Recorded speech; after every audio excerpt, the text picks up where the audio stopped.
This live stream is not brought to you by Pepsi Max. Oh, yeah. Well, hello everybody. It's been a while since I last said this here, but hello everyone and welcome back to Modeler's Corner. Yeah, it's been it was like nearly 6 years now since I did Modeler's Corner, and unfortunately this time around it's just gonna be me on my own. So you'll just have to put up with me for the next duration.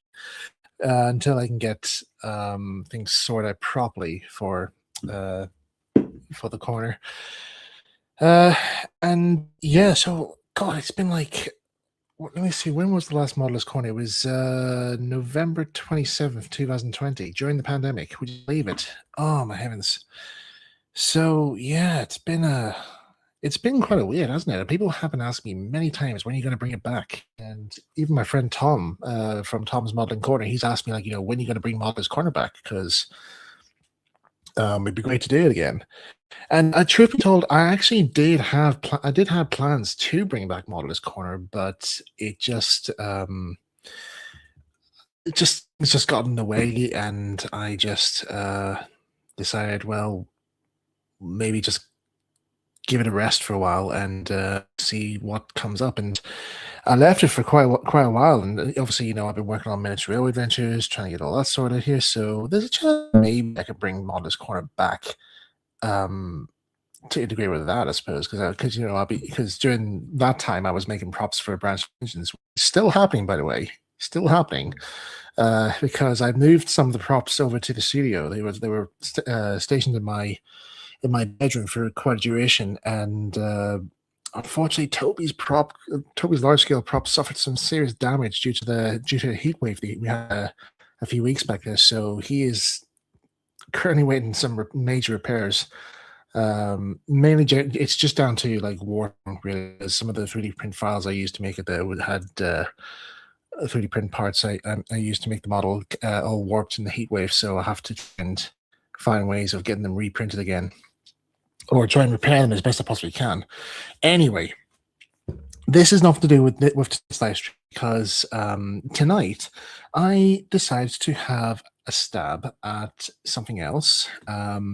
It's not, I don't know if it counts as modeling, but quite a few people do make layouts using this stuff.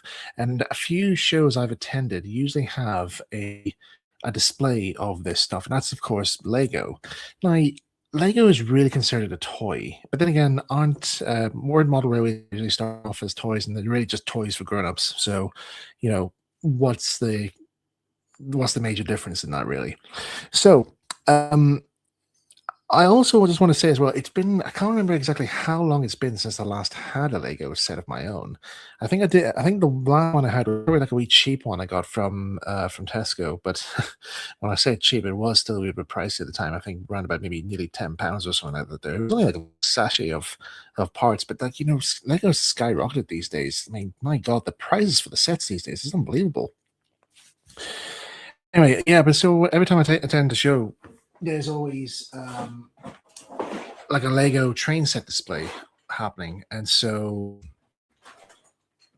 I don't know. I just kind of thought, like, does it count as a model? Where I don't know, but anyway, but yeah, I haven't really been dabbling in Lego for quite a while, until I noticed that there was some news of a new set that came out this year, and that is this one. This is the 60511 Vintage Steam Train set, which has about 575 parts and is part of the Lego City range. This is a brand new set that Lego brought out. I've seen quite a few reviews of this online just to see what do people think of it. Quite a few people think it's actually quite a nice addition to the Lego Trains or Lego City set, because for years, I've actually seen some videos. For years, people in the Lego industry, Lego collectors group out there, have been begging for more Lego train stuff here. And some of the stuff that Lego had been producing was okay, but not exactly what everybody wanted. And when it was announced that they were going to do this set, or when it was revealed that this set was going to be made, everyone was like, "Oh my God, this actually is amazing." So, but yeah. I came across it at Smith's Toys yesterday after coming back from a model railway show. I was basically there to see a friend who was taking part. In it, and just thought about calling to Smith's Toys because I went into Smith's Toys to see if they had any reduced Playmobil stuff because I used to buy I sometimes buy Playmobil stuff for miniature railway sets, and I happened to see that they had this in their stocks for the Lego, and I thought, do you know what? It's there. I'm gonna try and buy this. I'm gonna get this. I have some money spare. Just to point out as well here, this is actually not cheap. As I mentioned before, Lego's not cheap these days. So if you really want to buy this in the UK, just be warned. It's about £1 away from £80, or 1 penny away from £80. So just make sure you have an oxygen tank at the ready for when you pay for this at the checkouts, as I need it, because when I bought it, when I was actually waiting at the checkouts, I actually was thinking to myself, is there a reason for me to buy this? Like, do I have a good enough excuse? And I mentioned this to some friends. So I just bring Mike up closer. So I actually asked some friends yesterday. I said, look, is there a reason why I wanted to get this here? Because it's a lot of money for like a wee display set. It's not really a full set. It's just it's only like a length of track really. It's on the. And one of the mates got back to me saying, well, you had a bad month. It's more or less a good excuse. So I thought, okay, that does make a big excuse. Let's just call quits. So yeah, let's dive into this. So oh wow, okay, it's been a while. Oh yeah, just to show you guys the back as well. Yeah, that's the back of the box. How many people show the back of the box? There you go. There's also the options there if you want to have the engine powered. That's the option there. Unfortunately, the set does not come with the power up options. Right. Oh yeah, okay. There's the tabs there. See, the Lego sets I had the old days. Oh, the old days. I used to have the Lego System sets. Do you remember those? It used to be called Lego System, and I think one of the last train sets I had for it was like it was like a blue high-speed train of some sort. It wasn't the Metro Liner, though I really, really wanted that set as a kid. I still remember the day. I still remember it being in the shops, brand new. Not the the especially limited edition release of it though, that they had some years back. Well, quite a number of years back actually, but I do remember when it first came out, it was like everybody wanted that set, that Lego set, and unfortunately, I don't know, for some reason, my parents said no, you can't have it. So it was a bit disappointing. So, right, it's like finding a stash. Okay, so right, okay, so it's funny actually feeling Lego train track nowadays, because like the ones I had with my original set, it was at the 9-volt sets, and oh heavens, this actually is different. Right, what's holding these together? Is this it? Oh wow, okay, right. There's a there's a bit of a sprue holding these together. I did not know that. Lego has more sprues than it. I thought in the old days, whenever Lego had sprues for anything, it was down to little mini accessories for the minifigures. And look at this. The instructions have their own packaging as well. That we never had. It's just a lot of paper. Okay, well at least it's like reduced. It's all just in paper bags nowadays instead of the little plastic bags that we used to have back. Okay, so where to begin, I suppose. Art, as they say. So now I actually must confess, this isn't actually the last time I have dabbled with Lego, because being an uncle of 3, I often be the one. I am the one who's been put in charge of building the Lego sets for them, but not all the time I've had I've included that much to do it. Only if I'm looking after it for sleepovers or whatnot, or not sleepovers, but just whenever the parents are right and they need a babysitter. So But yeah, right. So yeah, like I said, but this is mainly just like the first time, of one of the my own. So it's a bit of a while. Okay, so let's see. Shall we try? Let's do the train first because that's always the most important. That's the important part. Hey, we always want to do the train first. Okay, there's the instructions there for the train. So we need bags 5 and 6. That's actually quite good. I'm glad they actually tell us what bags to get. 4, 5, 3, a brick. Okay, put those aside there. That's another brick bag. Bag number 1. And yeah, there we are. Okay. Wow. That's all for the train? Okay. This might not be a very long build. Am I sure this is correct? Okay, 5 and 6. Okay, it says that. Oh, there's another bag. There's a bag in a bag. Would you believe it? It's like opening a packet of twin tea bag. You open it up there, and it's all the tea bags are all separately packaged. Okay, that's tipping all right. I used to have this fun game where it's just like the joy of just like finding the right part. You just dump all the Lego. Just open all the Lego. Just dump it out, and you just have to try and hope to God that the Lego piece you're after is somewhere amongst this bundle. Yeah, even the small bits as well. Go on, out you go, out you go. Be free, little ones. Be free. No, don't hide. Go stop the rest. Okay, that's all. Oh, sorry, I don't tell a lie. Oh, there you go. There's more. Hey, out you go. Out you go. Right. Is that all? That should be all. I hope that's all. Just feel through the bags just in case. Okay. Right. Also, most important thing. It's been a very hot day today. Oh man, I need that. And I had it in the fridge there for a couple of hours, so it's nice and chilled. All right. Okay. So these are all the parts to make a train.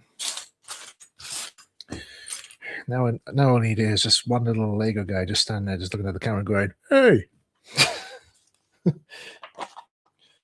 used to get really annoyed by that. Though. You ever seen the old Lego adverts for Lego City? They would say like, there's a fire broken out of Lego City, and it just cuts to like a pile of Lego, and the wee Lego man who's part of the set just looks at you really angry. I was like, you're not gonna build this?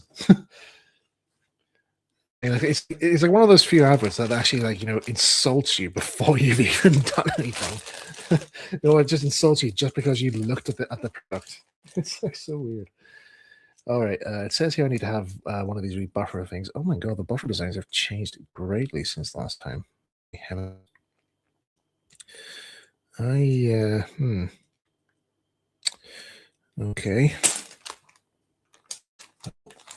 We need one of those anyway, so just put the bag to one side. Oh, excuse me. All right, so first things first. We need one of these boys. And the hunt begins for the next piece. What is it? I would ask you guys to help me in this here, but you guys are on the other side of the camera. You can't actually see what's in this pile, so you just have to watch me suffer during this this great expedition of looking through the Lego. And hopefully none of them get sacrificed to the carpet gods, which, the joke's on them. The joke's on the carpet gods because I'm actually in the kitchen and my floor is wooden tiled. So it's not carpeted. The carpet is on my left-hand side, or your right side if you're watching this. So any Lego bits as to fall on the floor, I will spot them immediately, and the carpet gods will have to go hungry. So anyway, if you would like to sponsor a carpet god who has not fed since the last Model Corner, please dial this £2 to help a carpet god. Oh god, I've missed the Spencer. I actually wish I did ask some of the guys to come on because it'd be fun. But I have to do this alone first because that's how it all starts. You have to start out solo and then see whether or not are you ready to put up with another one, another person to talk to, rather than yourself. Oh god, yeah. I have a feeling some of the guys are going to message me during the chat here saying, "Oh, fine, we were going to come over and sit and keep you company, but no, after this, we've changed our minds." It just shows you how out of practice I am, actually. That's just the sad of it, right? Okay, now, to be honest, despite I said about this is going to be very tricky, it's actually not hard because, like I said, they've labeled all the packets anyway, so it makes the switch less difficult.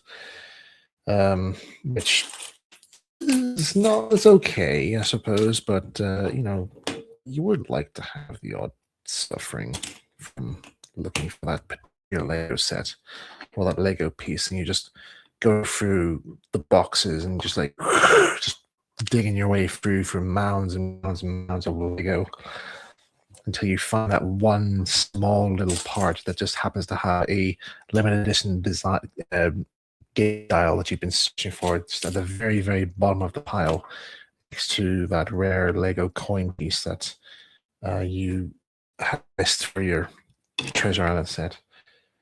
Oh god, I'm thinking back to some old memory now.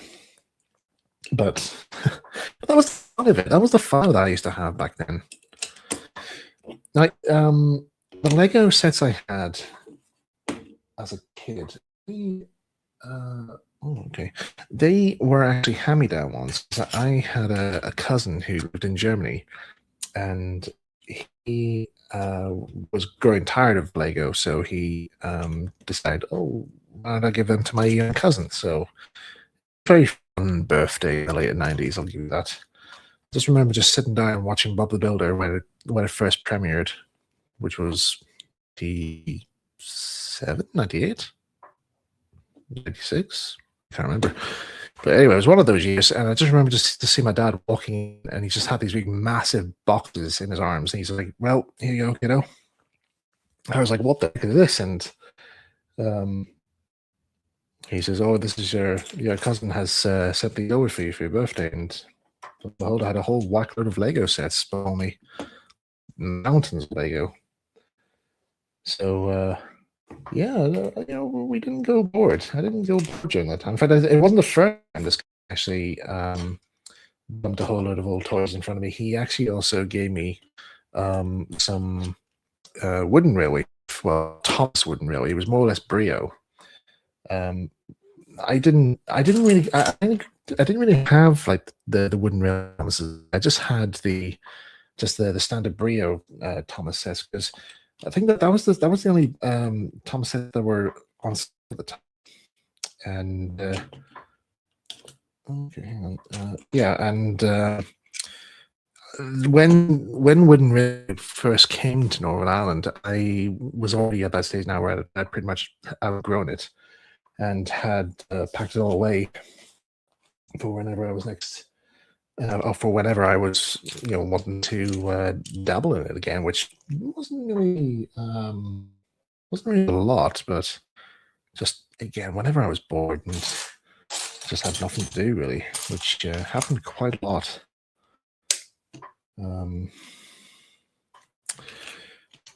But those are fun. Those are fun times, actually, I must admit. So, right, okay, that's all going to go quite well. Is this the front end of the engine? This is just as far as I've got right now here. So I'm just busy working on the chassis. Just there. To be honest, I actually have a feeling I might actually have this set built in within, I don't know, an hour or so. So this might be a very short live stream. But I don't know. I'll try and think of what content I can think of, just to keep you guys amused, I suppose. So, what should I talk about? I don't want to talk about Israel again, because you guys are pretty much sick and tired of me talking about it right now. So, and there isn't a lot to report on it right now, because quite a bit of things have been happening outside of it. Not bad things, just life in general, really. Which I think I'll go straight into. Actually, let's talk about how things have been going for me. So since February, I had gone through the stages of unemployment, which I had been through that stage in late during the last quarter of 2024, and it's not a state I'd like to go back to, but because you're trying to find work, nobody's interested in hiring you. Your CV is not exactly what they had in mind, and even trying to get a job in retail results in you not getting that position because they see your CV or your show real well CV mainly and think, oh, he's still in this department. So he's been working in this department since last time. He's been in there last, so he's probably going to get called up again, which wasn't the case. Well, for a while, and so yeah, just since February, I've just been trying to see about finding other work, which was difficult. It's not finding work is really hard. I will stay out there. Doing any voiceover work for TV again was tricky to get hold of. I did apply for a few roles, but he was interested with. Well, I applied for one role, but again, it didn't come through right. Again, there was some joys I've had, but I got a chance to be in the TV extra for a production company, which is cool. The other one it was did I do a bit of Harry? I can't remember if it was. No, that was something from last year. Yeah. Sorry, I was thinking about something else actually. But yeah, apart from that, that was pretty much the only bit of employment I had, just being an extra in a TV program. So yeah, like I just kept trying to apply for jobs, and then one day, I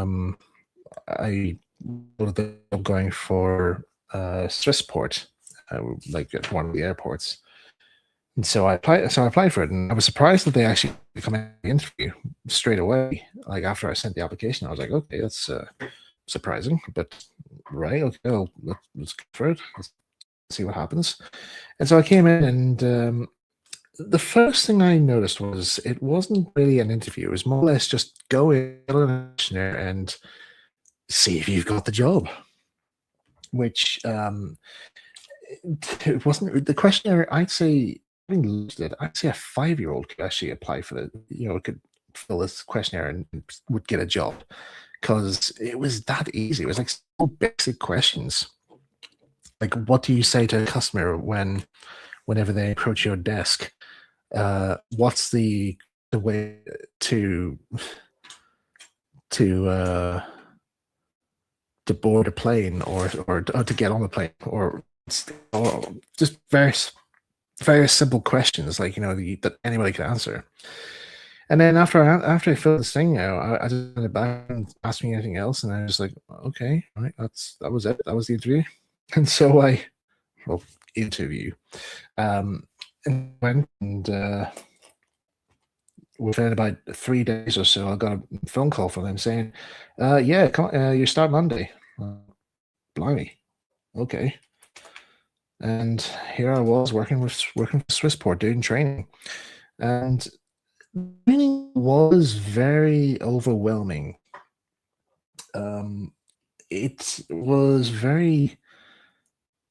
complex parts where they always tell you the first day was all about health and safety, where they threw a whole at you, and you were trying to make sure you memorize everything. Because they give you exams afterwards. So you have to fill in. If you make a mistake, they send it back to you, and you have to fill it in again. And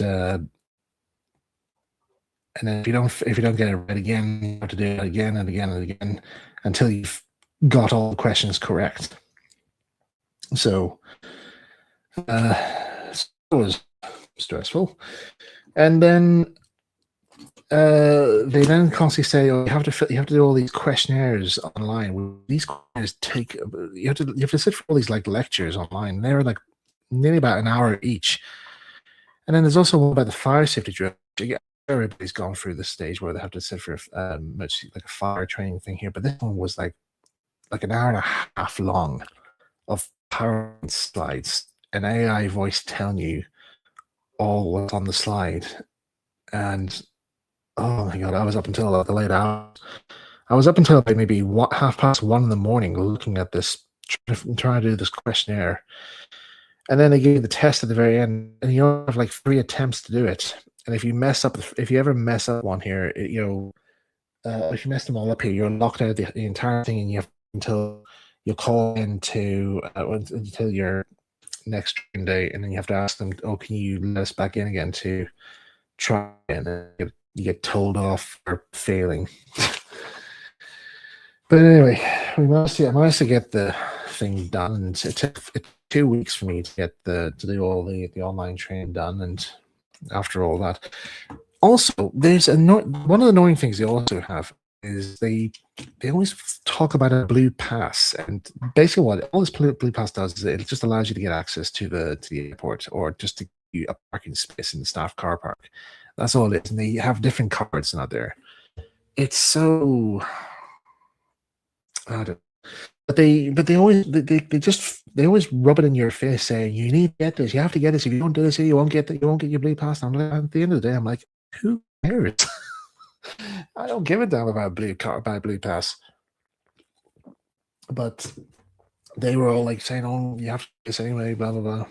Anyway, so anyway, I did manage to get this blue card thing in the end. It wasn't really all it was cracked up to be. It was just a plain bit of plastic with your face on it. That's all it was.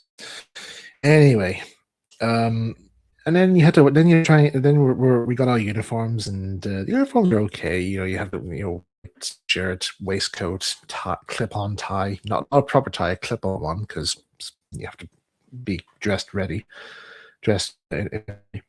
And then you have to have a blazer. The blazers didn't come for like another couple of weeks. Like, you have to order your sizes and all in there. So, and then you're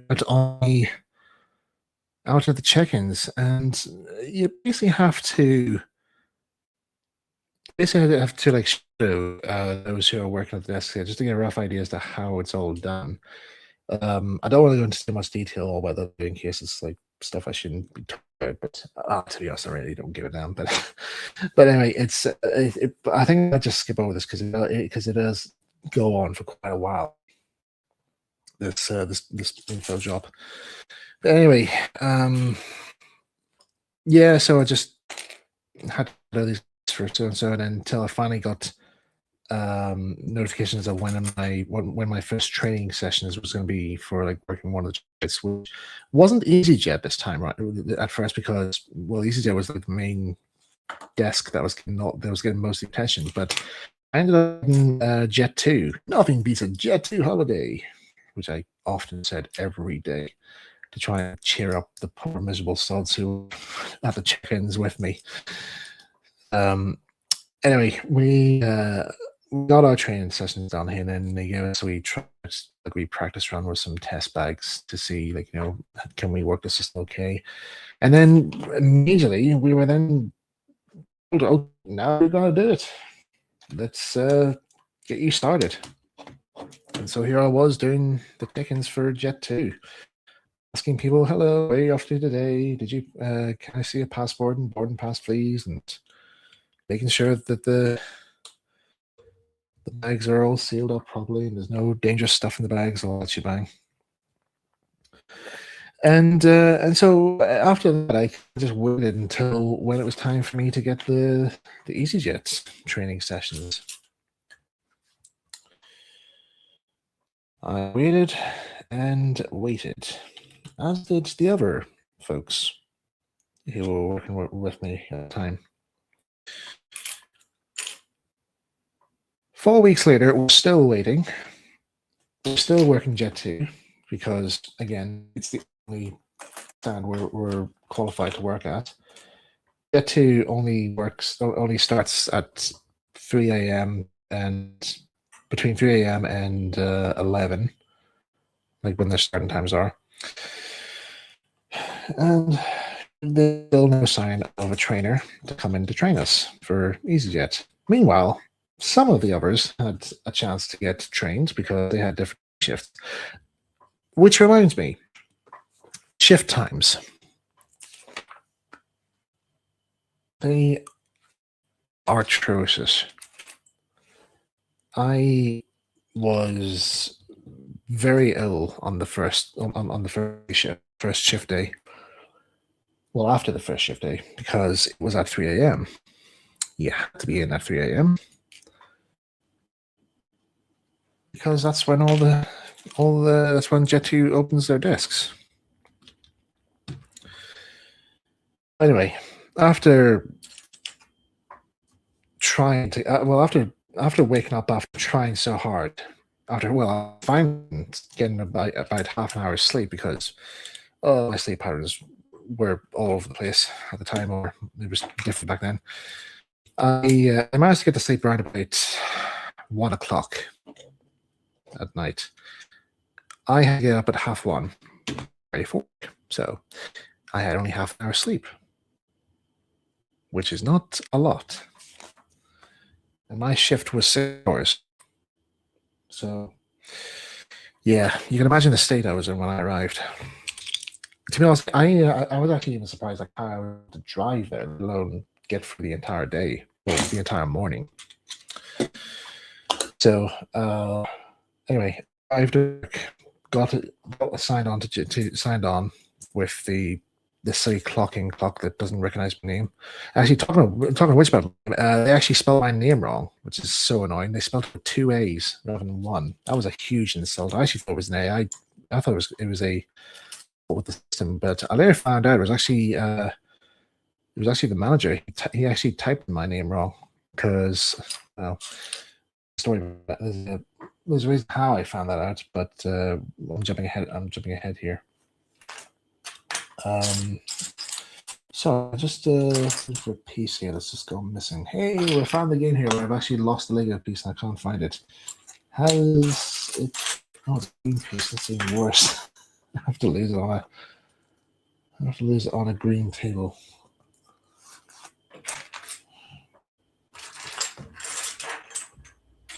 Oh, there it is. Okay. Anyway, yeah. So come in, do the check-ins, and then I go home and pass out in bed for 5 hours. Which after that, I would wake up around about pretty much in the late afternoon, maybe around about 4:30, maybe 5 o'clock, wondering what day it is because I lose track of time when I go for these days, and then realize, oh, it's still today, and I've missed most of my home time. I think that's the best way to describe it, really. And then I had to get myself out of bed and get myself ready. Get myself out of bed, have dinner, and get ready for work, and then go back to bed again. Rinse and repeat, as they say. So, yeah. So it was tedious, and I just thought, well, it's the only bit of work I have here. Put up with it.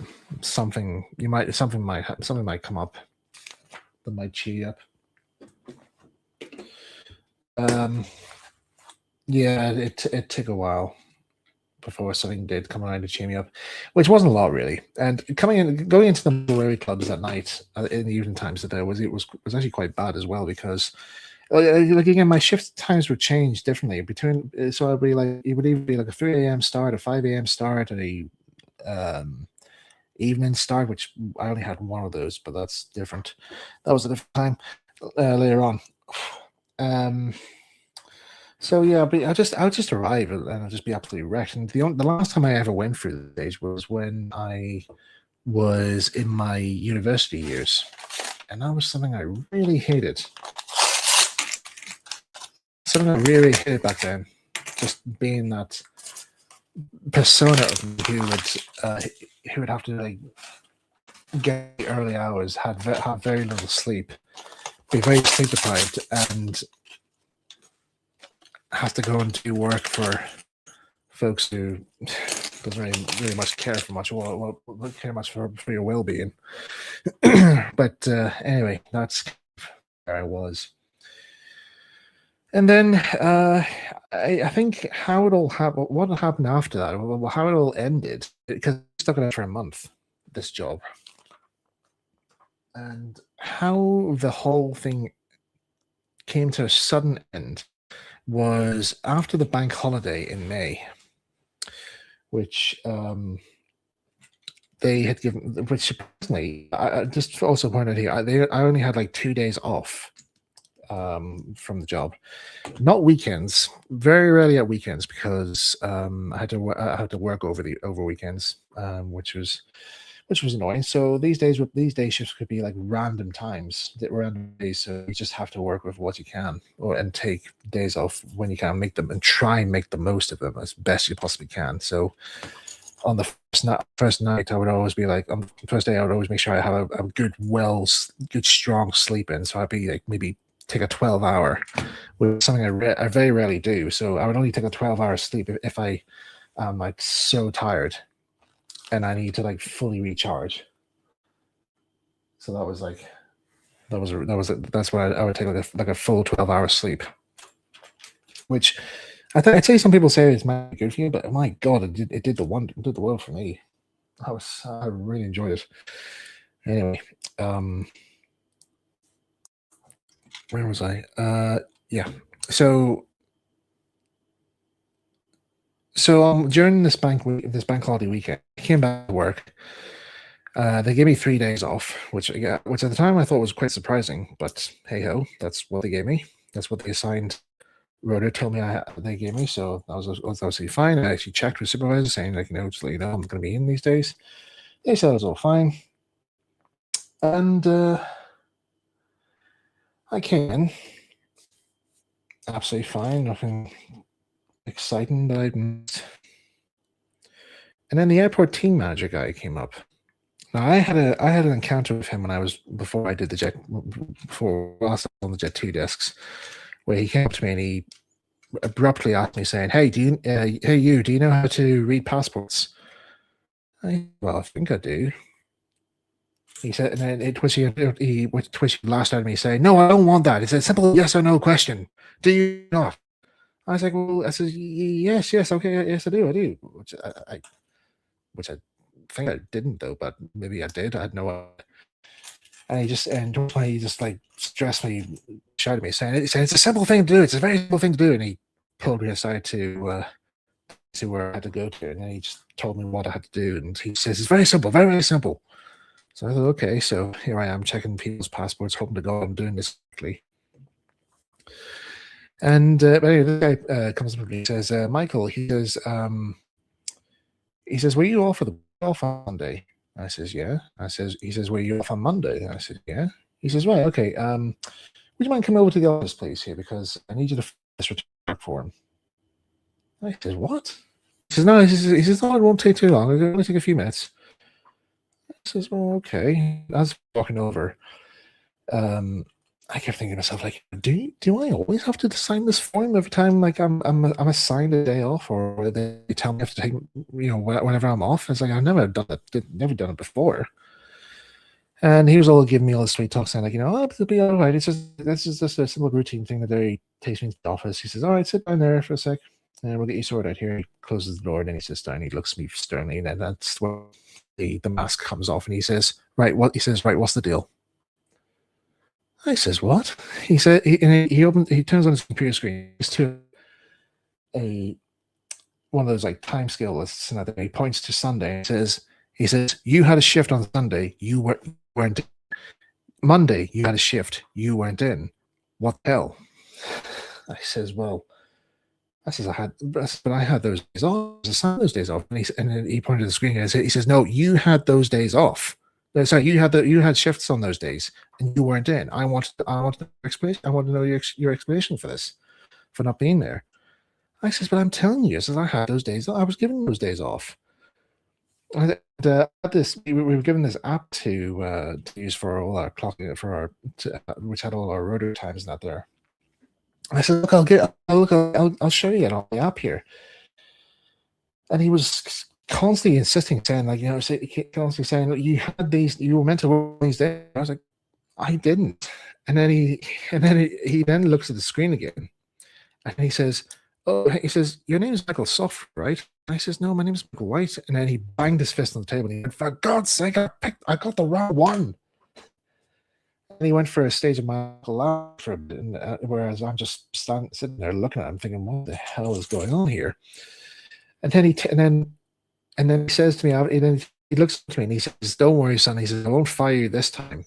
And that's when I thought to myself, "This time? When you had a reason, you had an excuse to fire me last time. There was a time where you would fire me. What the hell?" And then I was thinking like, when was this? When was this time? And then I thought back to the passport. And I thought, like, that was a trigger for getting me fired? Really? Like, I nearly got fired just because I said I think I had a passport? Because, like I said, all the training parts that we were given, some of it was all given to us in a bit of a rush. And then this guy had the cheek to actually ask me, how are you finding it? How are you finding the position? And I said, well, up to now, actually, it was dull, but now I'm actually having second thoughts about it. And then he was like trying to all soften me up, saying, oh, no, sure, it's not all that bad. And I was like, not sure about that, mate. And then he was all asking me, saying, like, well, what is you're stressing about it? Anything troubling you? And I was like, well, you must try to fire me out there and all this stuff. And I pretty much explained, like, how I did feel about some of the things, because there were some things that wasn't being brought out, like, I wasn't getting the training I was needing to have. There was lots of time gap here. There was other various things that were happening. But he then, like, stopped me. He said, like, he says, look, mate, he says, look, he stopped me when I said that I had mild autism, and I said, like, nothing kind of overwhelms me. It's kind of stressed me out. And that's when he stopped me, saying, look, mate, he says, I have two sons that have autism. They're in school, and I have to hear them say the exact same thing you're telling me here when they come home from school. So I know what you're about to say, and I'm I know what you're feeling right now. So I was thinking, does he really know how I feel? So at that point, I was kind of like, well, he's not going to hear me out, so I'm just going to just accept it and leave it there. So anyway, he sent me on my way again here, and that was when I thought, you know what, I think it's time for me to find more different work. And that's what I did when I got home. And lo and behold, actually, I did find another bit of work. I actually I ended up getting a job on a production line, like a production line firm, which is actually okay. It's a very simple bit of work. It's not a lot. So that's currently what my status is right now. There is still TV work coming my way. I actually want to point that as well. I'm still involved in TV. It's going to take a while for me. It's just I'm just currently resting right now. This was more or less just to keep me going. Whereas the TV work is just going to come along a bit later on. So there's, like I said, it's a bit of a waiting gap. So you'll be stuff from me soon. There'll be more stuff from me for children's TV at some point, but there's gonna be a bit of a waiting gap for that. Anyway, so yeah, that was my time working at an airport, and that's where I am right now. So I've just finished my first week at this new job, and it's actually not that bad. I really do right here. The guys are very friendly. They're very supportive, and it's all good crack. It's all good fun. And also, I'm also going to have my own social life back again. I'm able to get to sleep at weekends again. have my weekends back and have my social life. It's good because it was very, very tricky during last month. But hey, that's what happens in the real world, as I was told. So yeah, so that's kind of pretty it, really. That's basically how things have been with me this last month or so. And during that, I was also explaining why there hasn't been that much miniature railway stuff. Again, I shouldn't have gone back to it though, but we get there eventually. But yeah, it was okay working at the airport, but not all that exciting or interesting to talk about. So, I'm now trying to think out what the next topic is really. Right. Well, first of all, how am I getting on with this build? Right. Whilst I was talking away, we're actually slowly getting there with the train. How long have I been talking now? We've been out here for over 45 minutes now. Okay, that's not bad. This corner usually goes on for about 3 hours, so I might be able to get this thing built maybe in less that time. Who knows? Just want to point out here, just whilst I'm putting this together, when it tells you what certain parts to, when it tells you what certain parts to, it's on the, I love this little like light sheen, this little flare they put in and saying, "Ta-da! This is where it is. You've done it. You've built this. Well done." So I kind of like that. They didn't include. They never do that in the original Lego stuff. Right. Okay.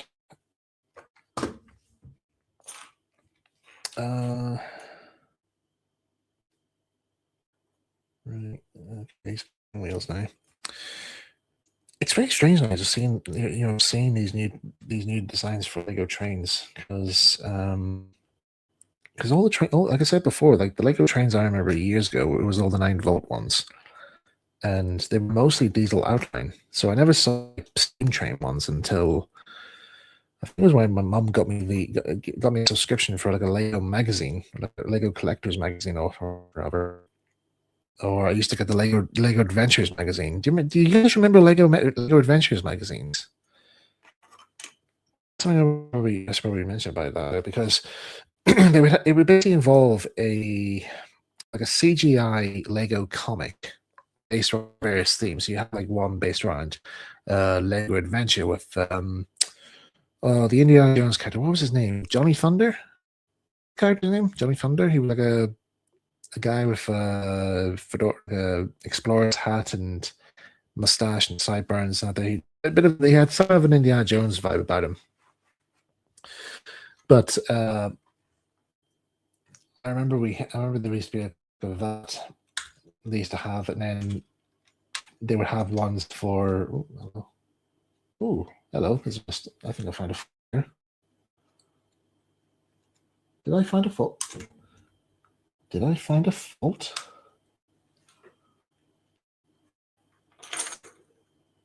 No. Oh, right. Okay. Right. We have now reached the stage here where I've actually made a mistake in this build. Did you spot it? Because I've just noticed it there. So I put some Lego bricks. I put some Lego bricks in the wrong way round. Put some Lego bricks the wrong way around. Okay, that was a wee bit of a tongue twister there. But yeah, all right, that isn't okay. That is the correct way. Oh shoot! Nah, it's all falling apart. Okay, which end is it? Okay, it goes that way. Oh, shoot! Okay, this piece goes falling apart. Okay. I always knew this. Every time when I used to make the Lego sets for my nieces and nephew, there I used to make several mistakes because sometimes I used to rush the instructions. But hey, we got it's fixed now. Panics alerted. Oh come on, get back in there, you. Behave. Okay. Put you back in as well. Okay, right. Right, that's it. That's it fixed. Panic around it. I hope that's right. Oh, no, I forgot to put these in. Shoot. Right. There we go. That's better. Ooh. There we go. Good. Right. Okay. So yeah, what I did there was this piece here the wrong way around, so that one of the drive wheels wasn't sitting in correctly, so it's not been fixed. Okay, should be able to fit now. Yes, much better, much better. All right, so that goes there, and that goes there. God, it's a very tight wheel. This look. Obviously, being a Lego train, it's not really based off of a specific design. It's just to give you like a generic impression of a steam train, which is fine because I don't mind it not being based on a particular class of engine, but what should we call? Actually, do you know what kind of class of loco should we call it? Well, let me get it built. Let me get finished building it first, and then we can decide. Let you guys think of a class name, because it'd be quite interesting to see what you guys could come up with.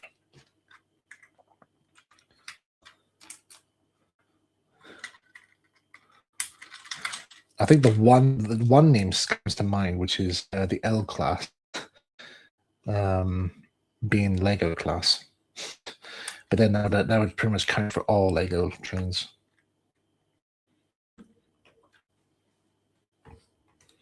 But also, I kind of like this here. This one actually comes with side rods. Side rods were a very rare thing with Lego steam trains in the 2000s era, because all trains I saw, steam train wise, they always had the electric motor buggy would always be placed underneath them, or in the tender, which used to have another buggy that does. Oh well, sometimes maybe if the guys want to have like extra power added to their train. Now, I did see a video a while back where somebody added a Lego Technic piece in the middle here, so that way the train was properly quartered, the wheels were properly quartered. But because this here doesn't actually have quarter apart from different sides, the wheel sets just move differently. So that would probably be one bit I could probably modify maybe some point. Yeah, I can probably dig through my old Lego sets and see if I can find a technical bit that fit okay. But anyway, but all my Legos all been donated to my nieces and nephew, who have pretty much used it all up for other things. But anyway, what was the other thing? Yeah, I'd seen other people had modifications to this set just to like further improve it, which I would do that if I had the time. If I had the time and the parts, I don't. Also the money as well, because like I said, Lego at the very start here, Lego is pretty expensive. So you need to have a very, very, very large wallet that can't bear its just wants to part from its contents as soon as possible. Which my one just wants to use its contents for the building of a 7¼ gauge miniature railway, is still a work in progress at this current moment in time. But we'll get to that stage at some point when next paycheck comes in, which I've been told is actually next week, which is surprising because I only started my job last week, during this week, this week. So, hey, there you go. I get paid next week. Whoa! Yay, money. So, yeah, so that's interesting. Right. Okay, so oh, look, there was a bit here. Bit I was going to put in there. So I put that in there. You know, I think I missed. Yes, I missed quite. I think I missed quite a bit here.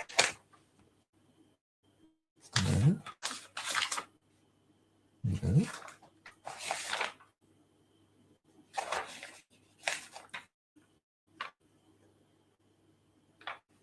Oh, okay. Okay, so I did miss something here. Okay, so these bits go on here. So must have missed that bit there. So sorry about that. Any of those guys out there who have spotted who own this set and probably think themselves, why hasn't Michael got to those bits yet, or why has he not stuck those on? That's because he didn't see them. And like I said, it's been a while since I last played with Lego. So you just have to bear with me. It's been about me, 10 years now since I last properly played with Lego of my own. Okay, next page. Oh, okay. These. Oh, does one of these have that? Oh, hello. I haven't seen one of these for a while. Special Lego bricks with the prints on them. You don't often get. Seeing this sort of stuff was very rare back in my day. Usually, the ones I used to see, they were often very scratched, and sometimes I had to use actual stickers that came to the set. Sometimes the set used to come with actual stickers. So, that's a bit interesting. Okay, well, that goes on the side there. That goes on the side there. Okay, we're starting to go low on parts now, so I think we're actually nearing the end of this build. So hopefully we'll be having a complete loco, well, half a loco, very shortly. Okay, that goes there. That goes there.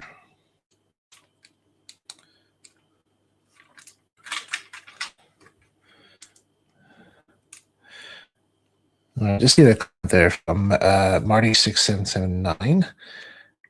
That engine looks a bit like an SESCR 060, like those on the Bluebell. Neat.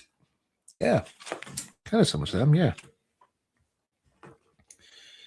But tender engine, not a 060 tank engine. Though it could possibly be a tank engine, scrap the tender and have a nice beer. As said by another well-known tank engine of the Sovereign type, or the Northwestern type, as he is now, since 1919, I think. Right. And but these I think these are pulpits. I think that's what they were. That's our handrails.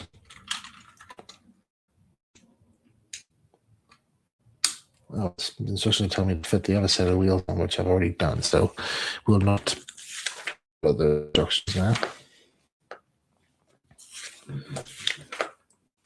Yeah, it tells me to put the other bits on. Fine. Okay, so the last bit to put on is this chimney. And according to the instructions, we have an engine. We have one half of an engine done. And look at these pieces that we have left behind that have no further use for this build. Well, I think that's a bit of a waste, I think. Let's see if we find further purpose for these parts. Okay, so first of all, we have a spare dial. We could do a spare dial. Well, there's no room in the cab for such a dial. This steering wheel, they put a cap. I think it's a bit odd here. So I'm just going to put it. I'm going to put it in one of these protruding things here. You have one of these red things you see in the back there. So they look like taps. Oh shoot, that snapped off actually. I'm going to attach it onto one of those, and that could be our bird handle. My large hand popped off the roof. You don't hear that being said quite a lot.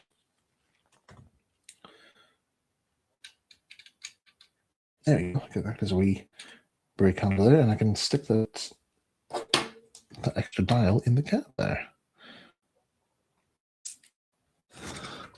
So yeah, this is actually, I actually am modifying this kit, this set really. It's just making use of the dial of the parts. I've got a spare bit. I've got a spare fire, so I can probably just see if there's room in the back of the firebox. Yeah, I'm gonna have to open up the engine. Oh shoot! Okay, just put this aside. Oh wait, it's not just partially dismantled.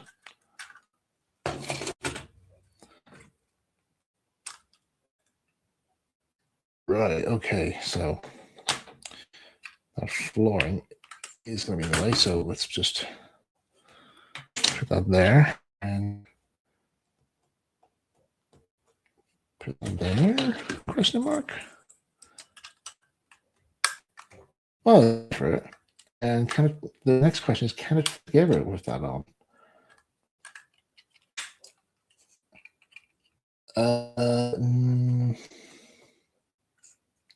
Yes, no, question mark. I don't know if it, I don't know. Could that be what they call an illegal Lego build insert? No. Was it put? No, it's not doable. Oh well, we'll put this to one side here and probably make use of for something. You know, we'll find something for this here. Don't worry, little fire. We'll find you something to burn.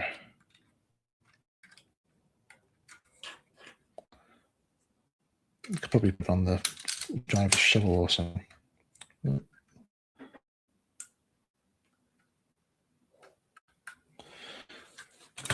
Okay, right. Let's come on. Get on there. You know you want to.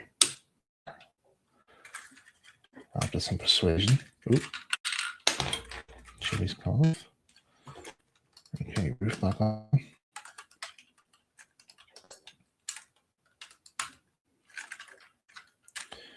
Okay, right. Well, what can I do with this one? What can I do with this bit?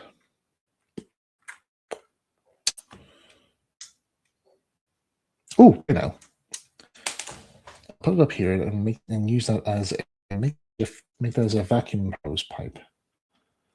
There you go. So that's part of the brake piping. Yes. Maybe that's a bit too far. Maybe I'll just move it to the side where the lamp is. Yeah. Okay. Green stud, one single green stud. There's no particular room for it, so yeah, these are one of the few exceptions where I was just like, okay, I don't have a use for these. So actually, okay, that's fine. All right, okay, so that's the engine part. It's actually quite nice, actually. Right, next part of the build. Tender. Actually, let's just see here what the rest of the instructions show. Okay. Advertising here. List of all the parts. Okay, that's all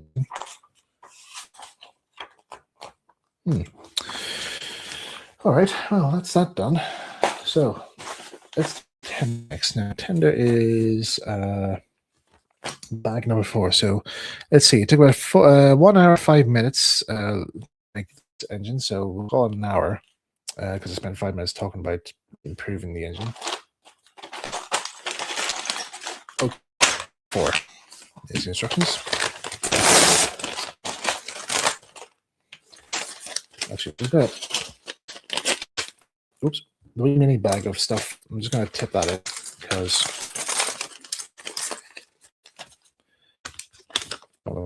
just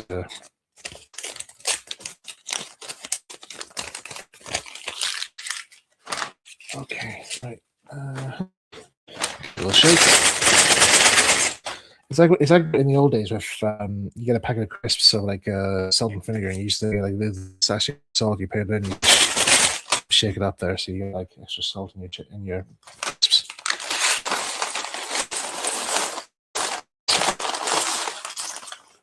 I do hope this is a tender flavored Lego set bag. Right, have another swig of Pepsi here.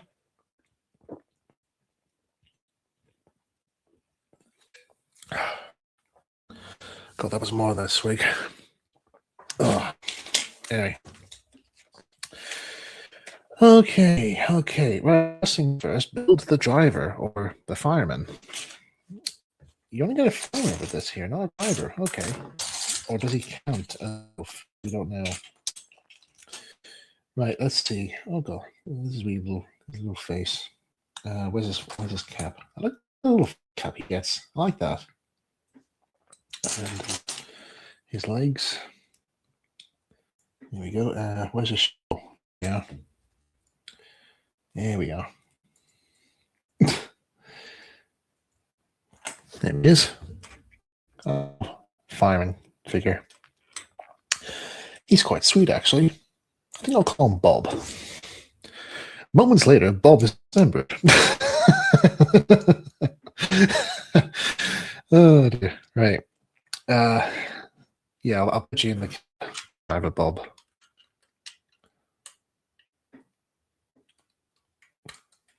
If you can just get in the cab. Get in the cab. There you go. Oh, there he is. In his little cab. Driver Bob. Right. Oh, hello. Mentioned about the Technic part. That's the part I was talking about, but they included it with the tender and not with the logo. Interesting. Let me just check the. Oh, it's the right size as well.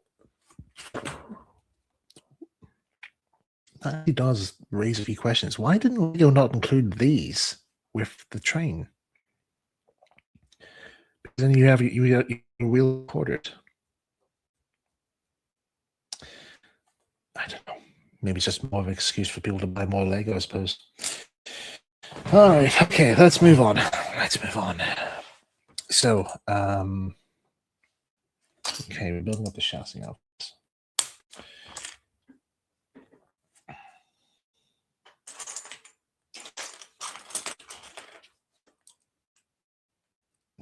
I'm just building these two first because I have a feeling that these are going to be required.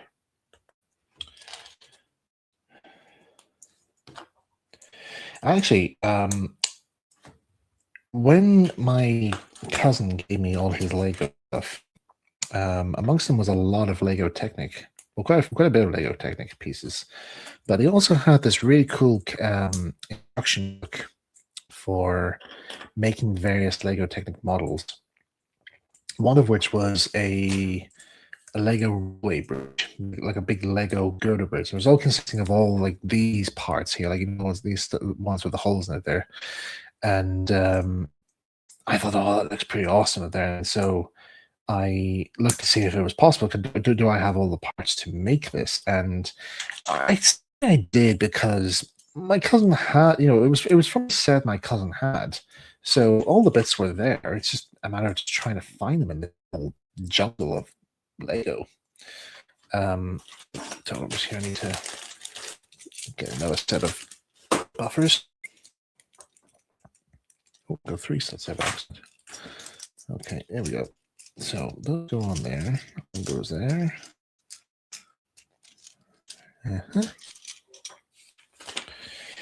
So yeah, I always kept wanting to have a try building that girder bridge, but yeah, I never got around to it. But I was always interested in the Lego train that featured it there, because oh, this is an actual part that was actually used for for Lego trains, and I would like to build that because I like trains.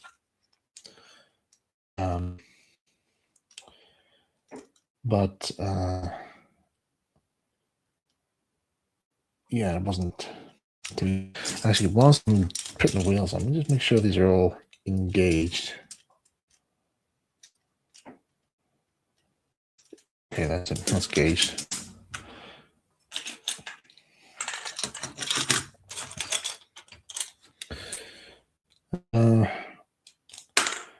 But there was one set I actually do remember my cousin had in his Legos collection, which I really enjoyed. Which it was basically called Lego Basics,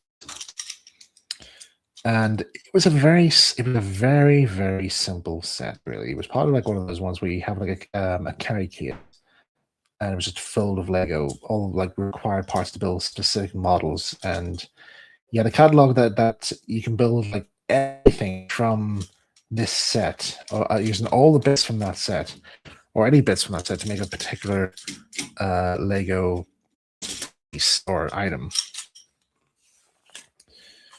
And these will come down to either like a pickup truck, a fire engine. No, not a fire engine. Just a standard pickup truck, a little van, like a Postman's van in a way, but different. And then there's also like a moose, a penguin, a helicopter, a little house, or a harbor, which basically comprises of all the pieces in the box. So you have like a harbor dockside with a warehouse and a crane, and a barge with a little lorry as well to pick up the goods that come in with this. So that pretty much like comprises of all the parts from the set, and it was quite a fun little set. That was pretty much my favorite out of the collection. So I used to play with that section quite a lot. Then I used to like go through the instruction book and see if I can like all the models from all the items from the instructions, which I did. I did manage to at some. But it took a while to find all the parts, really.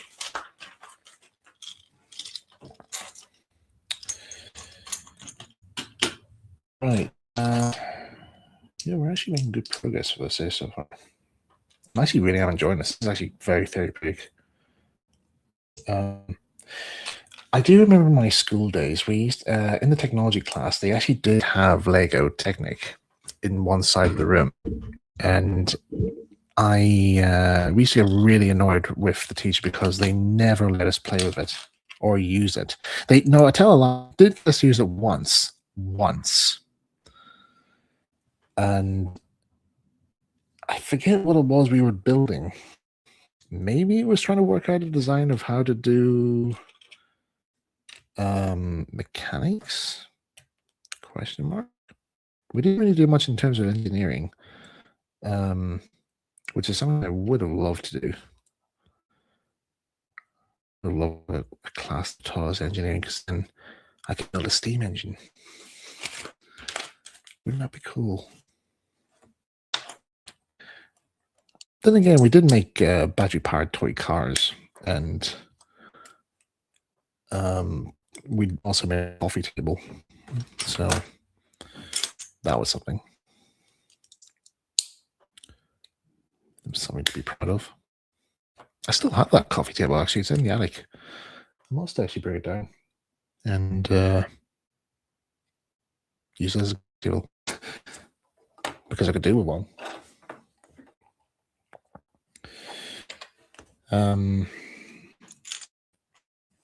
But yeah, I never understood why they wouldn't let us play with the Lego Technic at school. I do. We used to have a good friend. We used to have a good friend in the technology department. It was always funny because in school, all the like assistants for like workshop places there, they always were the best people to talk to hang out with, because they always had a good vibe about them. They just like, yeah, these guys are all right. They're good.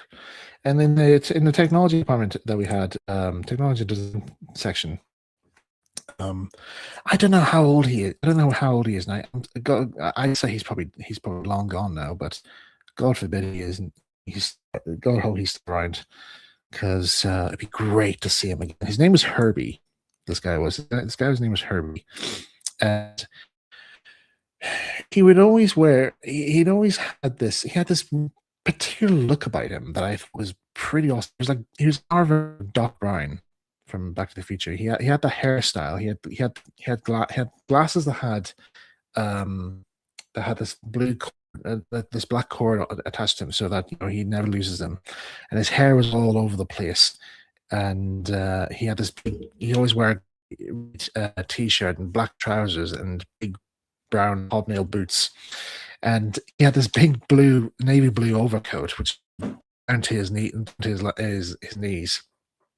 And every time he used to rush back and forth to various machines, you just see the tailcoat just like about, he rushes about. So he was a fun character, and he was always into everything. He always wanted to make sure if anybody was like trying to make something in the workshop, he was always interested in what you were wanting to try and have a go at, and so he can show you how various machines worked and what did what in order to achieve in this particular bit and all that stuff. So it was great fun. He was great fun to hang with there and teach us this. He taught better than the teacher actually, and whenever the teacher actually would tell him off, he'd get really annoyed by them. So he was like, "I'm only trying to do my job."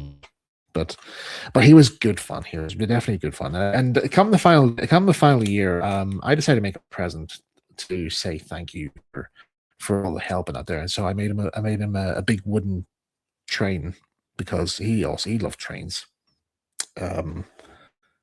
Which he told me one day, and he when he heard I was interested in model trains, that he was like, "Oh, I really wanted to have a train of my own, but get one." So I made him one. He was very touched by that, very touched by it, and he still has. As far as when I called into the school for a small social visit, I saw him in the workshop, and he still had it. It was actually sitting in his office. He put it on display office, so he obviously treasured it, definitely. So good on him, Harry.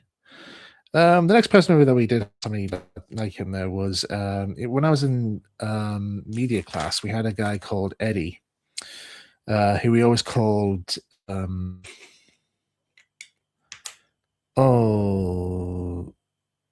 we always called him Clint, because his surname was Eastwood. So, which he didn't mind. He didn't mind being called that, because he said that we named him after a legend. So, but he was dead on, and he was always teaching us how to use various like cameras out there, and helping us how to use a certain software, and tells us all what programs were required to make a certain effect, that sort of thing. And I remember the day when I got back into doing stop motion animation after like maybe a couple of years. I just finished filming the rushes of it was basically a little Postman Pat based animation. You might find on my channel.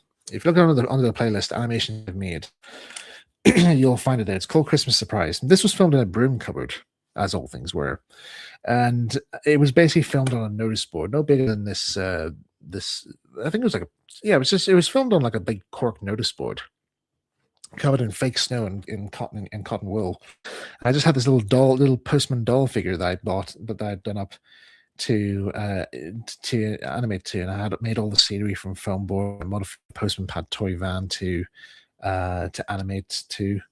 And I filmed it. I started filming it when I came into college, because I was early, and so I thought, I'm going to start filming, because no time like the present, because I was pretty ready to start filming anyway. So I did, and Eddie was in the suite, the studio suite where all computers were, and I said, "Look, just I'm start filming this here, and I want to see how it all looks on the computer." So we uploaded the files, put it into Final Cut, which was what we were using, and set the right frame rate for playback and press play. And me and Eddie's reactions were like, "Holy shit, this is actually," excuse my language, but that's literally what Eddie's reaction was. He was like, "Holy crap, you this. And so we saw it, and I was like, oh my god, this actually looks perfect, actually, because I hadn't seen how, I didn't know at the time like how it was going to look in the end. So what you see in the final, like in the final thing, that was take one. That was take one. it did pretty well. So Eddie was like really pleased with it. He's like, oh my god, Michael, you really need to get into this. You get focus more into this, because this is bloody amazing, man. And then when my tutor came in, Eddie was like, mate, you have to see what Michael's done. And so he saw it, and he was like, oh crap, this is actually fantastic. So I think that's kind of where my where my start and passion for working as an animator was going to be. Now, I also just want to point out as well here, I'm still a freelance trainee animator. I'm still learning my ways of like knowing what to do, various things. I'm still trying. I'm always eager to learn more, and I have been taught by professionals on what the best way to do certain things and what softwares to use. Like I've trained on using Cell Action, like what's been used for animating the likes of, say, Peppa Pig. Oh, what do you call it? What's that one? Peppa Pig, Ben and Holly. That's those kind of programs. Little Princess. I think those were all animated using Cell Action, and then I later trained to learn how to use Toon Boom for, like, they use it for the likes of Mr. Bean. Actually, sorry, yeah, Bluey also uses Cell Action. Bluey is Cell Action. I actually forgot all about that.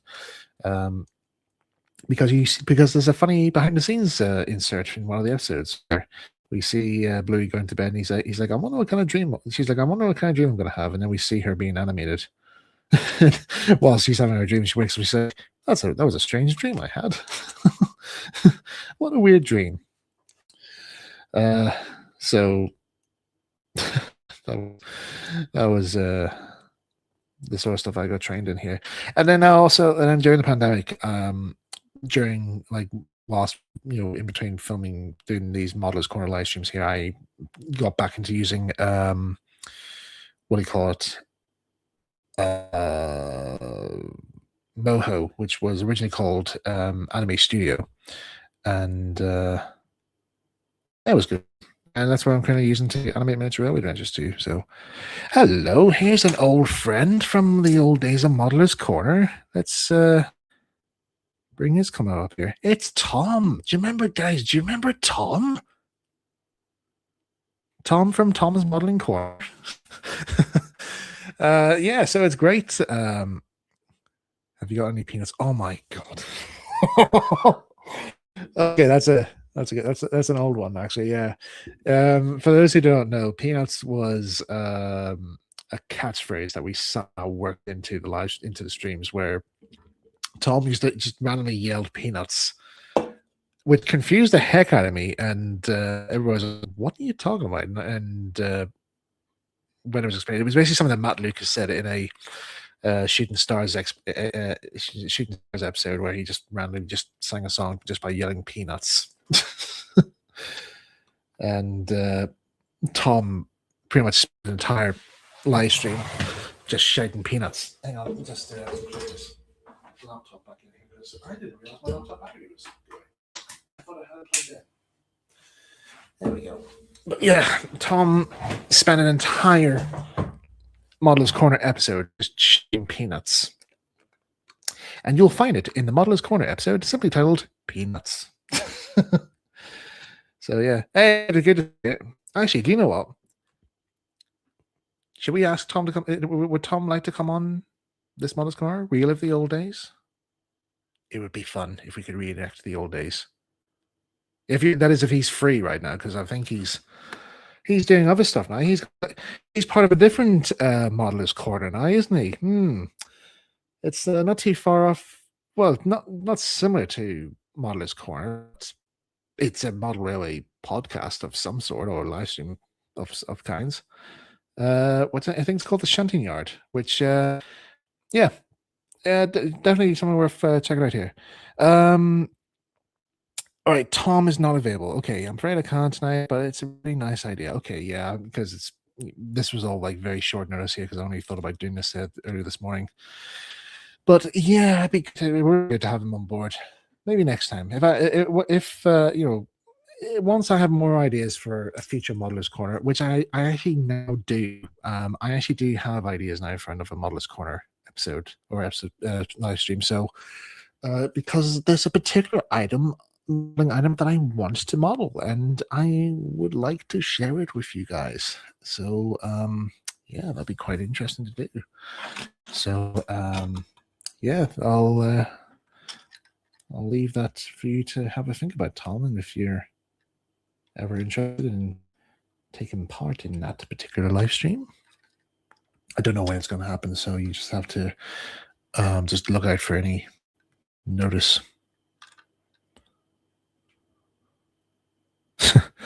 You know, so I'm just going to share all this stuff here, so just so you guys can see what he's saying.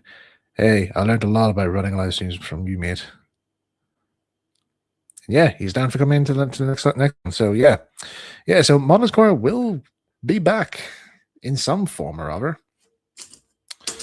And yeah, and with that being said, we have now completed the next part of the engine. The tender is now finished. Look at it in all its Lego bricky glory. It is so nice. Oh, hang on a sec. Give me a sec, guys.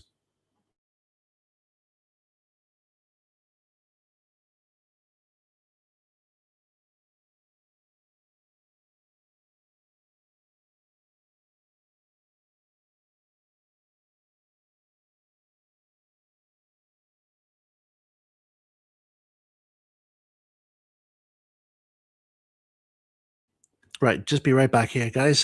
Just have to do a wee quick job here for my folks. I'll be right back for you guys. Just hang in there right now.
Right, apologies, guys.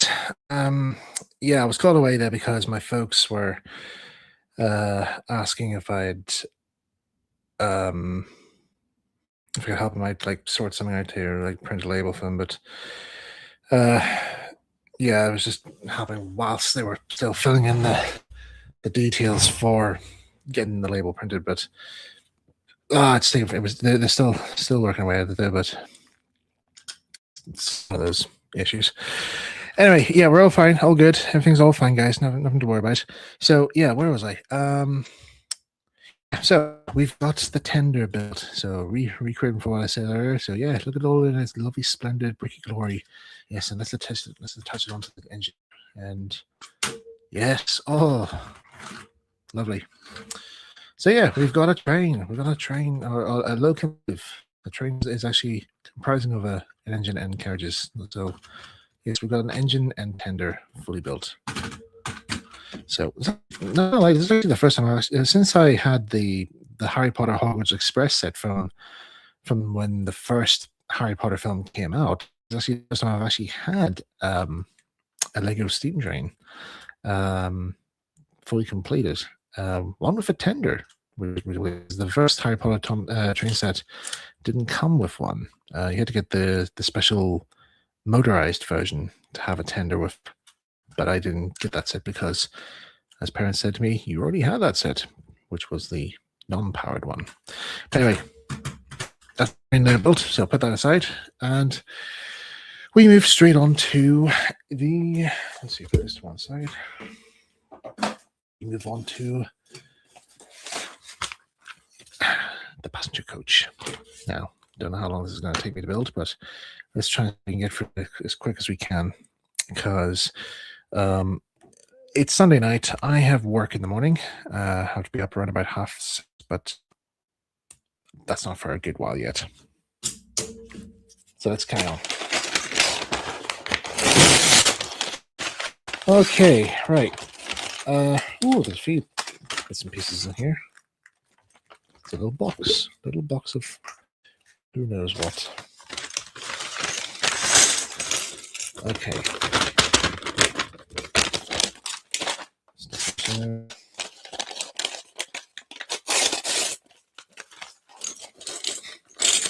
Whoa! Dropped a piece there. The flow of gods will not claim this one. Right, so that's bag 3. Bag 2. Oh, there's a lot more pieces in this than I thought. Okay, the passenger carriages actually have more pieces in it than I thought. So, yeah. Oh well, we'll get through it.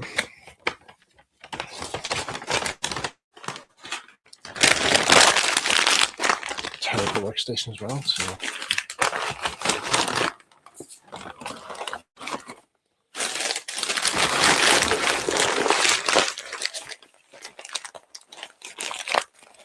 Right, Tiffy Coin 6069 says, do you have any other Lego trains besides the one you're building?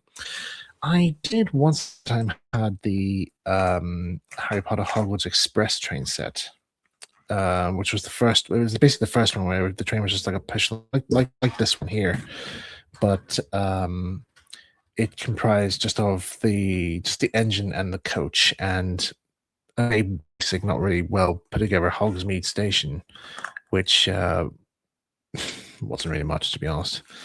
So it's fine. There was enough to do. It was enough to settle my imagination back then. And then after that, I had a Lego Lex set, which was like a blue express passenger train of some kind. It was from the Lego Systems range. But no, those were the only trains I had, Lego trains I had. Because again, Lego back then was quite expensive, and yeah, we didn't get that much Lego. Oh, hello, hello. What is this? Metal pieces in a Lego set? How very strange. I take it these are the axles, or the for the coaches. Very odd that they include these separately. Very odd, because little kids could probably lose these, or maybe, I don't know. But then again, this sets for ages 7 and over. So okay, I suppose we can let that one slide. But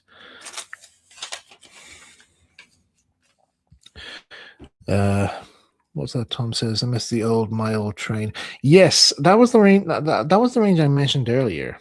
My Own Train, yeah.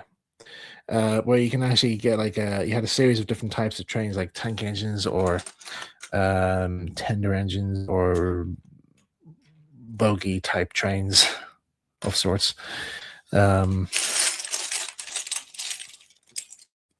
And I think it was from one of those sets there that yeah, as Tom's just said there, yeah, it's the same Lego train that Turbo J used in his Trouble Train series. Yeah, I used to love watching that series. I used to love watching those videos as a teenager. If I do remember, actually, I'm sure my friend Chris knows about this one here. We used to quote Trouble Train a lot, and there was. Oh, hang on, he's got the wrong jumper on. We used to quote it quite a lot there, and there actually was a point there when Chris tried to have a go at making his own version of Trouble Trains, which oh, hello. Oh, this guy has got a double head. So look, he's got a happy face. His head around. Oh, he's shocked because it's a train. Yeah, I'm shocked because yeah, I'll give this kid leave this kid with a shocked expression because like this is the time I've seen a Lego steam train set in such a long time. Actually, barring the Hogwarts Express set, when was the last time Lego made a steam train? There's a good history lesson for you guys. Go you out there whilst you're listening to this here and find when the Lego train set with a steam engine was made. We're not counting Harry Potter sets, please.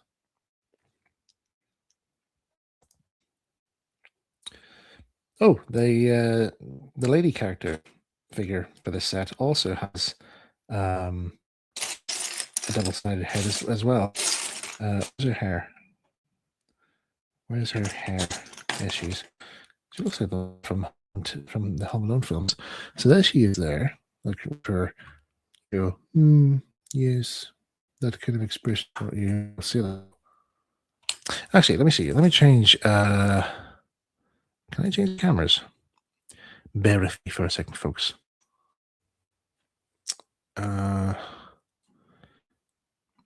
Right, you might see. Hi, hello. Hey, let's see me old mug in the background. By the way, before anybody asks any questions here, those in the background, those two there, they're replicas. Okay, they're not the real thing. Don't get questions asking so they go, where did you get those from? Where do you own anything else? But anyway, yeah. So there's the head figurehead there with her little. Yes, very nice. And then take the hair off, turn the head around, put the hair on, and she was going to say, "Hey, ha, yes, ha ha," and maybe she'd just be like, "This could be the expression she would say to the boy, saying, "Ha ha, yes, or yes, at last the Lego boffins have finally listened to the people and have given them a new Lego train and a steam engine of that kind for them to gorge after." But yeah. Okay, all right. I can hear you guys saying, can you please show the figures? All right, I'm going to show you the figures. Right. Okay, let's have a look. Honestly, you guys would cry at anything Thomas related from here. You guys would want to see it. Okay, let's bring the big man in first. So here we are, the Fat Control. You guys have ordered on Blue Sky. So this is a full 3D print that I got from a friend, hand painted. And and also the facial expressions. There you go, nicely hand painted. So this in his season 2, guys. This is how I want, because I'm a big fan of season 2, and I like to have him in season 2 style. So that's the controller figure. And this is currently a work in progress right now. It's still the head's very loose on these here, so just to let you know. So again, another 3D print here. So this is a guard figure, which is painted up, and you can see I'm just getting the eyes painted in out there. So he will have a whistle made for his mouth there, and I'll get all the clothing details around the arms printed out there, and he'll have like a wee flagging out there. So yeah, there's nothing really much I can actually say about that, other than it's just something I'm just doing past. It's not for anything specific. Then there's also a driver figure, which is also a work in progress. So this is how it starts off roughly. So that's a driver I'm currently working on. So by the way, these bodies here, with the legs and all attached in there, this took 11 hours to print. 11 hours. We're guy, I want to go around this route. So you better have a very good reason why you would want to make one of these. So anyway, but yeah, that's those guys. I do have a reason for building those, by the way. It's nothing to do with brand extensions. It's just for a novelty piece, really, that I want to do for something else.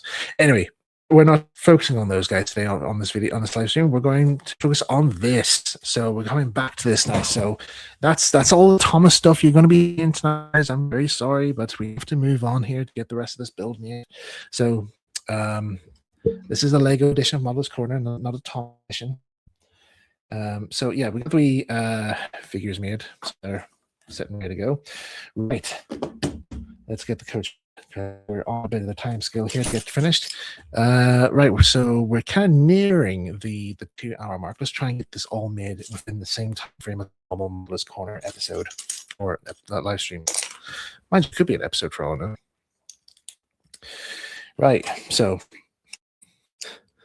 I could just hear the people just clicking on Twitter, or X as it's now called, to saying, Michael's got Thomas stuff online, he's got tops. Come on the live stream. But mind you, it actually would help actually get more views on this this live, not gonna lie. But yeah, I'm not gonna be showing those guys again for now. Not until they're all finished.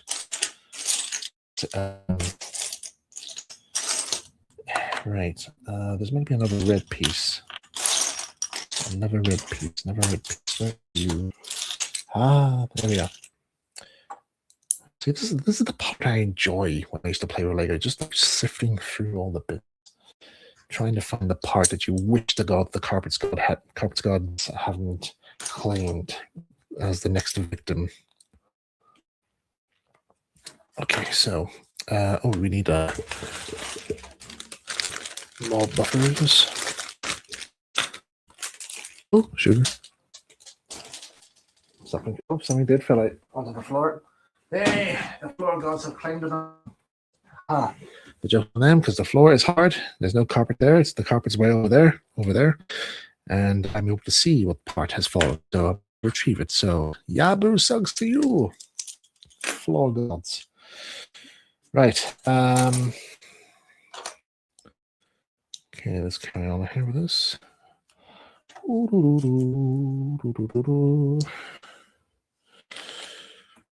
If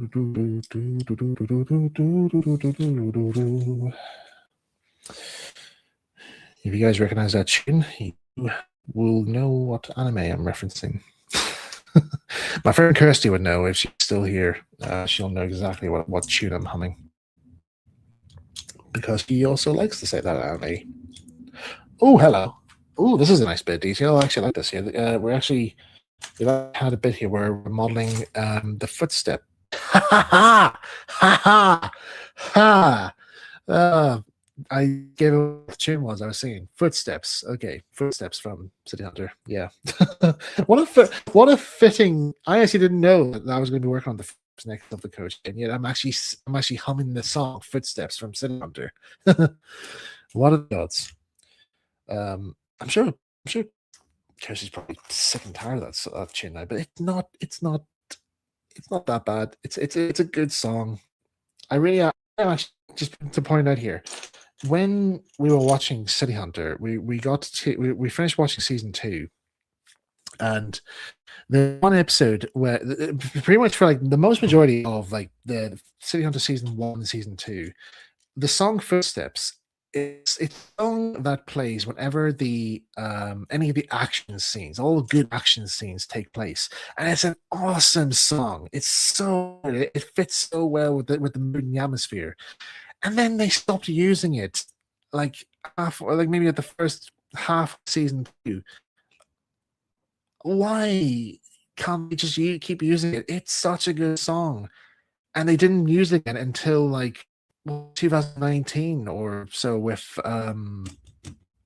the animated film Private Eyes. Um, it's so it's such a good song, and they replaced it with this other tune. So it's this kind of like an organ type, and it doesn't hit home the same. It doesn't, and I'm so annoyed that they didn't use that again. So yes, every time we were watching any of the cool action packed scenes with the character doing big shootout and other, always imagine the song steps being played, because yeah, that was at this point until we got hyped up again. Yeah, well, yeah, me and Christy were doing like a watch along last year. This happened after like the last year's Audrey weekend, that I came across the anime City Hunter. She pressed this, and I said, look, you gotta love this show. It might look odd because the character does some very odd but funny things in this. It's worth the comedy. The comedy is really, really good. But I says there's a song here called Footsteps, and you're gonna absolutely love it. It's a favorite song, and it is. In fact, there actually not just Footsteps, but there's a lot of other good soundtracks in that anime. That they're basically, whoever edited the episodes chose really good time to insert these songs. And the music cues are so good. They're really, really are good. Really, really good songs. And so yeah, I just basically just fell in love with it, really.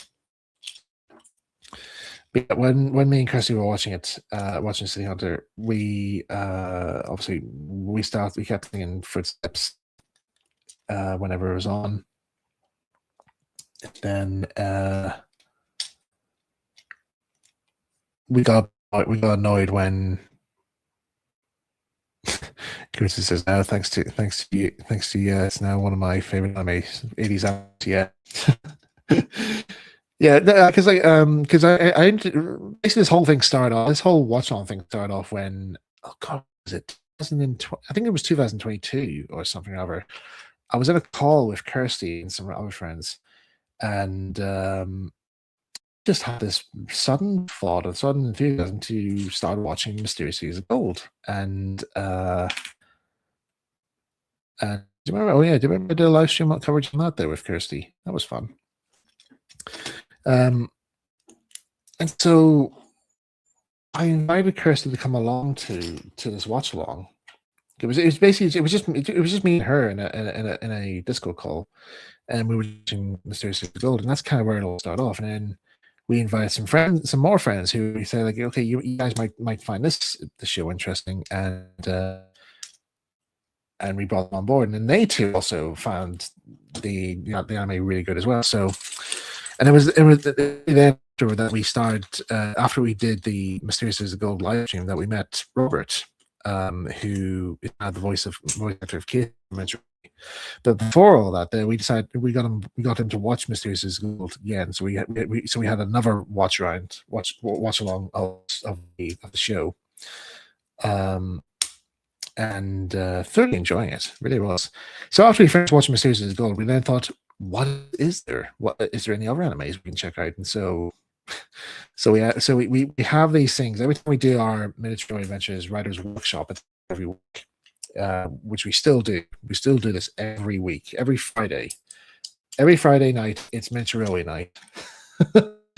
after we finish doing work on Miniature Adventures, we stop and we start watching a chosen anime. So if there's Here's a Gold, it could be something else. But what we actually did, started watching was the Studio Ghibli films, because that's actually one on my bucket list for a while. And plus, at the time, I was working on a new children's show, which was meant to be which was anime based, and so it's something for reference. And um so the watch alongs was actually a good source material for me to for my work, as well as for Mitch Railway Adventures, because there's a bit of anime reference in there in some parts. Maybe in some of the characters' designs, but nothing too general. But anyway, so the watch songs got quite well. We managed to get to see all of the Studio Ghibli films, and I must admit that a lot of them are, if I nearly all are on my favorites lists. The ones I don't like is oh god, what was it? The one like was oh god, what's it called? Tales from it's from Earthsea, I think that's what it's called. The one with I think it's one with dragons or something like that. I can't remember, but I think it started off okay, but then it just, I don't know, the climax at the end just felt so boring. So boring. Like, we had this whole big hype up build up. Oh, Tales from Earthsea. Thank you, Kirsty. Yeah, yeah, I was so disappointed in that film, because there was so much. It did look very interesting, and I was curious as to where the story plot was going, but it just ended quite disappointingly. And there was another one called with oh god, it was something with a family. It was a very different type of anime art style, and I don't know. I wasn't really getting it. It didn't really leave that much of an impact on me compared to the others. But the one that did leave a huge impact on me was actually it was one very time. Sorry, just give me a second. I'm just trying to. The one that did leave an impact on me, which I think maybe because we can remember, was what's it called? The Tale of Princess Cassia. I think that's how you pronounce it, Cassia. But my God, that film looked so good. Watched changes during one part of that. It was so amazing looking. But then something. I'm not trying to give away the spoilers for what happens in the film, but something happens at the end of the film, and oh, it left me in a cold sweat. I was sweating like proper. I was freezing cold and I was sweating constantly. I was like, whoa, that is actually. I don't know how to feel about this. Actually, I'm getting really weird feelings after watching that. So, that film. I still say it's a great film. Not gonna lie, but it did leave a huge impact on me. That left me, ooh, that's a good way. But all the other ones I did like. My favorite out of all of them has to be Keys Delivery Service is my first favorite one. Is my all-time favorite one I've did it because I love the story plot, and I love the music, I love the characters.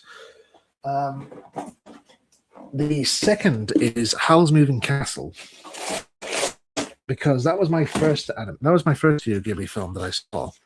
And sorry, I just want to pause in here real quickly because I think I moved a piece that might have gotten knocked in the back. And I'm going to try to see if I find it, see if it's still in there.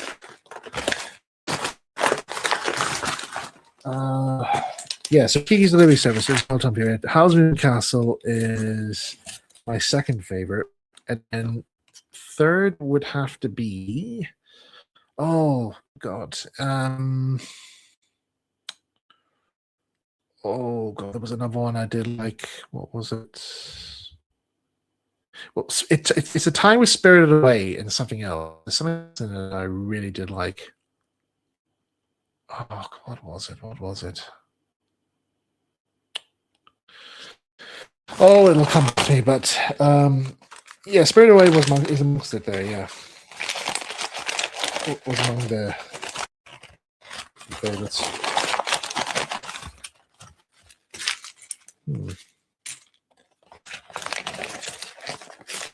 Strange. I thought there actually was more of a piece of it. Let me see, how much Bible was it? 2, 3.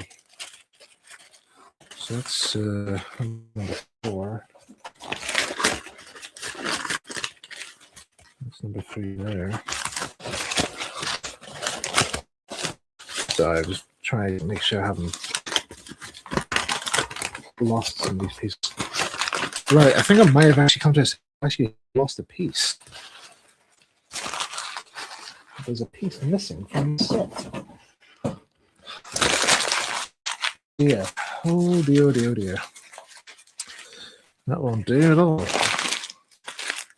I believe it's an important piece.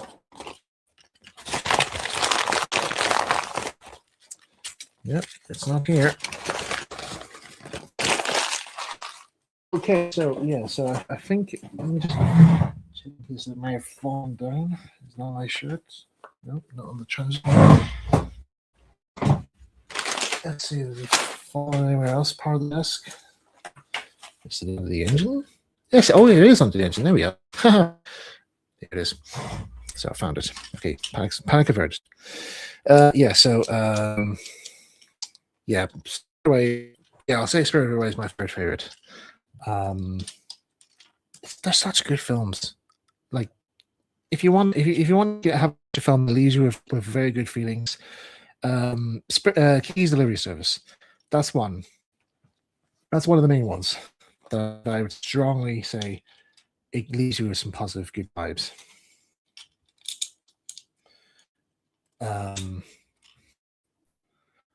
What's the other one?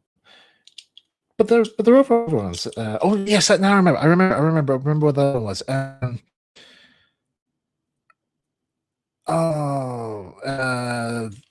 Frick, what was it called? Tales of Princess. Oh God, it's the one with the wolf girl. I forgot her. How you pronounce her name? I'm sorry. Musica. Is it Musica? Oh. Hang on, I'm gonna have to look. I'm gonna have to up here. Sorry, hang on.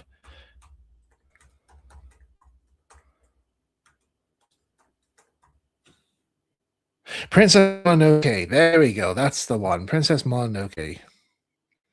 Yeah, Princess Mononoke and Spirited Away. They're my favorite. They're both tied as my favorite Studio Ghibli films. So, but Keys Delivery Service is my first favorite. Howl's Moving Castle is my second favorite, and Spirited Away and Princess Mononoke are my both third favorite films. Really, really good films. Again, watch them. I'm telling you, the art style is fantastic, and the dubs are actually really good. Also, talking of Spirited Away, that was sad news about the voice actress for Chihiro in Spirited Away. She also was the voice actress for Lilo in Lilo and Stitch. There, God love her. She passed away this week. Such sad news, and such a great talent lost. So God rest her.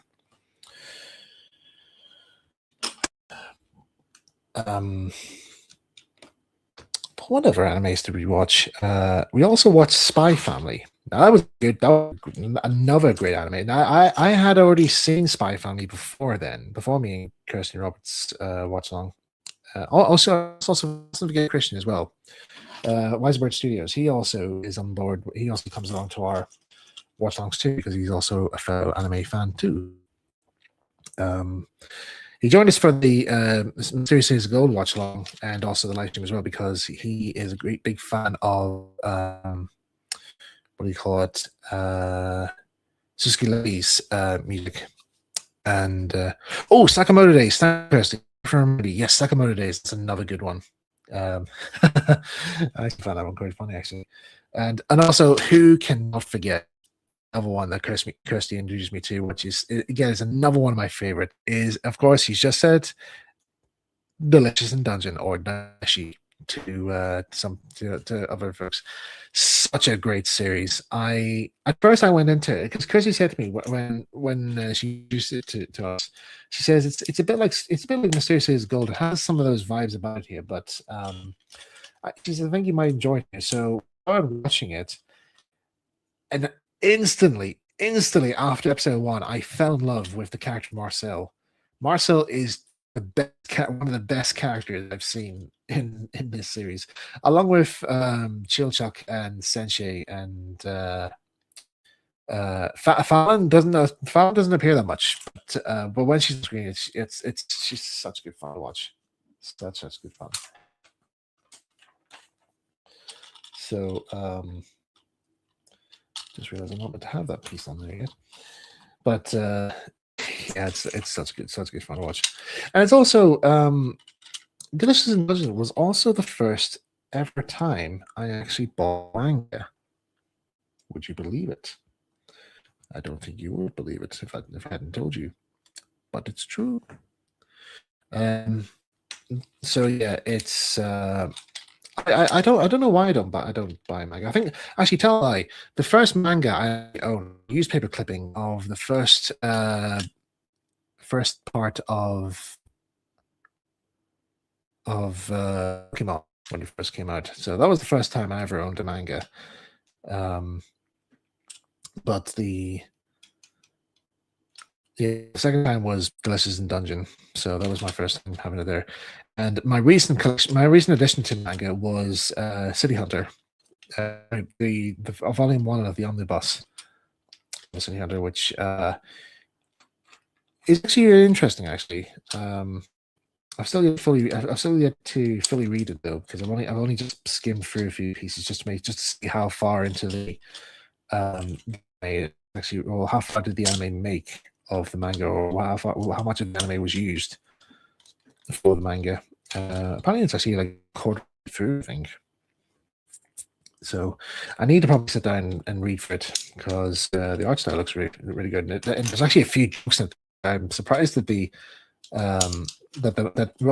very wisely the anime decided not to include for obviously good reasons. I'll not disclose what it is, but if you have got a copy of it, you'll immediately understand what I'm referring to. So that was a bit of an eye opener for me and Kirsty when we first got a copy of it. Oh dear. Anyway, yes. So it says here, finally going to get some info on season 2 of Delicious in Dungeon on the 4th of July. So hopefully it'll be soon. So all the messages that we've had recently regarding season 2 was Facebook posts saying it's still in production. Yes, we know it's in production. What is happening? We need to know. We need to know when it's coming out. It's been 3 years now.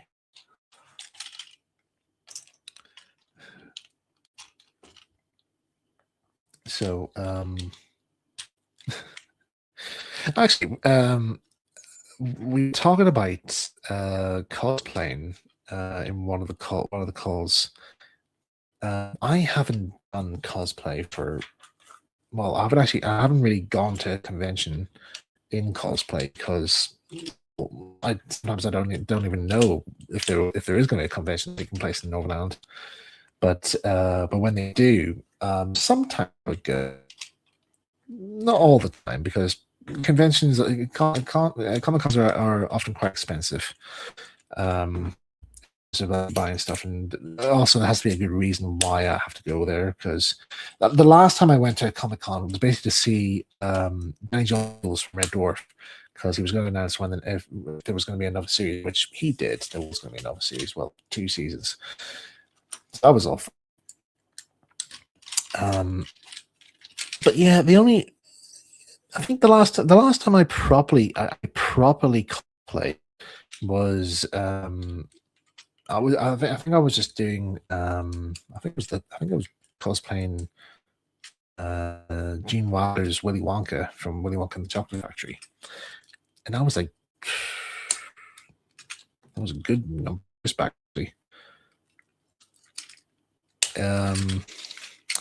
But I think I did cosplay as my own character, Mike Whitehouse, really.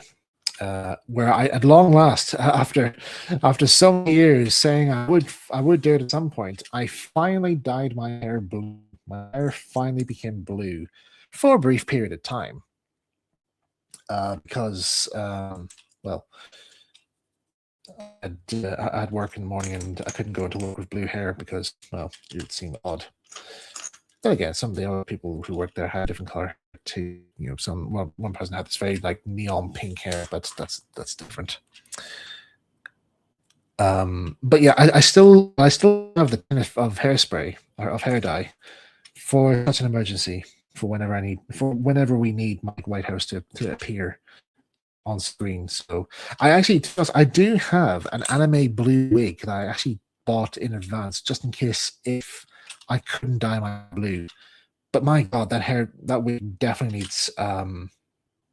needs to be styled to to get it look like I want to. Oh, hello. Just something I just noticed here. Now this might be in for you guys. So I'm just going to switch cameras again here real quick because there's a little Lego piece here that I think might interest some people. Okay, let's change camera faces again. So hello again. Okay, so basically what I'm making up right now here is I'm making this like travel coffee mug. And there's a wee piece here they tell me that you need to have for like the cap, and this here. Now, what that actually is, I think what it originally started off is it actually where's the other one gone? Where's the other one? There it is. Okay, put this on the little boy figure here because these are actually Lego roller skates. Well, I think they are roller skates anyway. But somebody has actually used these in a build that I came across online as part of a Lego toy train, like a Lego figure side train, which I thought was pretty cool. So this made up like a little minifigure playset, I think, or a little like that kind of thing of Lego man playing with a toy train set there, and he used these for the train pieces, which I thought was pretty cool. So that's worth keeping in mind there for those who want to have like little minifigure toy trains. Get these. See if you can find these. I'll just put up there so you guys can get a proper look at them. Okay. Okay, those are the pieces you want to go for. So,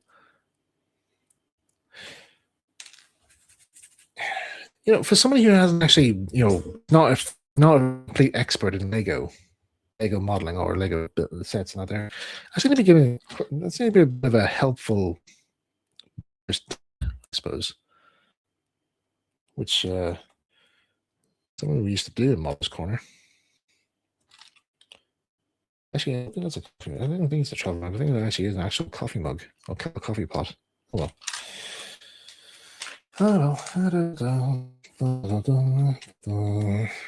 So yeah, back to cosplaying. Yeah, like I said, I haven't really thought about doing cosplaying. Though I was chatting to Chrissy earlier on today, and Robert up there in one of our servers or one of our group chats, and I said, wouldn't it be funny? Wouldn't it be cool if we actually cosplay our characters from Miniature Railway and just arrange for a meetup and we just arrive in character? That'd be actually quite cool because the characters were very. To be honest, it's actually very easy to cosplay as the characters. I mean, like, I'm actually wearing Whitehouse's clothes right now, like red shirt, jeans. True, I don't have his trademark shoes because the real shoes that we used for the character and I pretty old, and the last time I wore them, they were starting to show signs of parts. I have bought new shoes to replace them, to take over from them, but I still have the original shoes for reference sakes. But yeah, cosplaying as the Miniature Railway characters is actually not that hard. It's just knowing which bit of clothing to use. And also, you might have to dye your hair if you want to go as a certain character. Oh, that's all different. That's kind of relevant. But but I'd say the process is very simple, really, very simple. Mind you, if somebody ever came up to me dressed, cosplaying as, say, Casey, for example, that would actually be quite a surprise, you know. But I would need to do the animated series first for people to know what the characters look like, because we've only heard them in the audios. We heard about them in the audios, so I need to get my finger out and get the animated series sorted out. Okay, I might as well talk briefly about how things are going so far. Before I started that job with Swissport, I was in the middle of animating scene 10, which did require quite a bit of filming work, quite a bit of overlaying, and had quite a few characters on screen. It is actually nearly finished here. There's still a few more bits needs to be shot, needs to be filmed, but it's just going to take a while to get sorted here and get time, try and get some suitable time to work on it.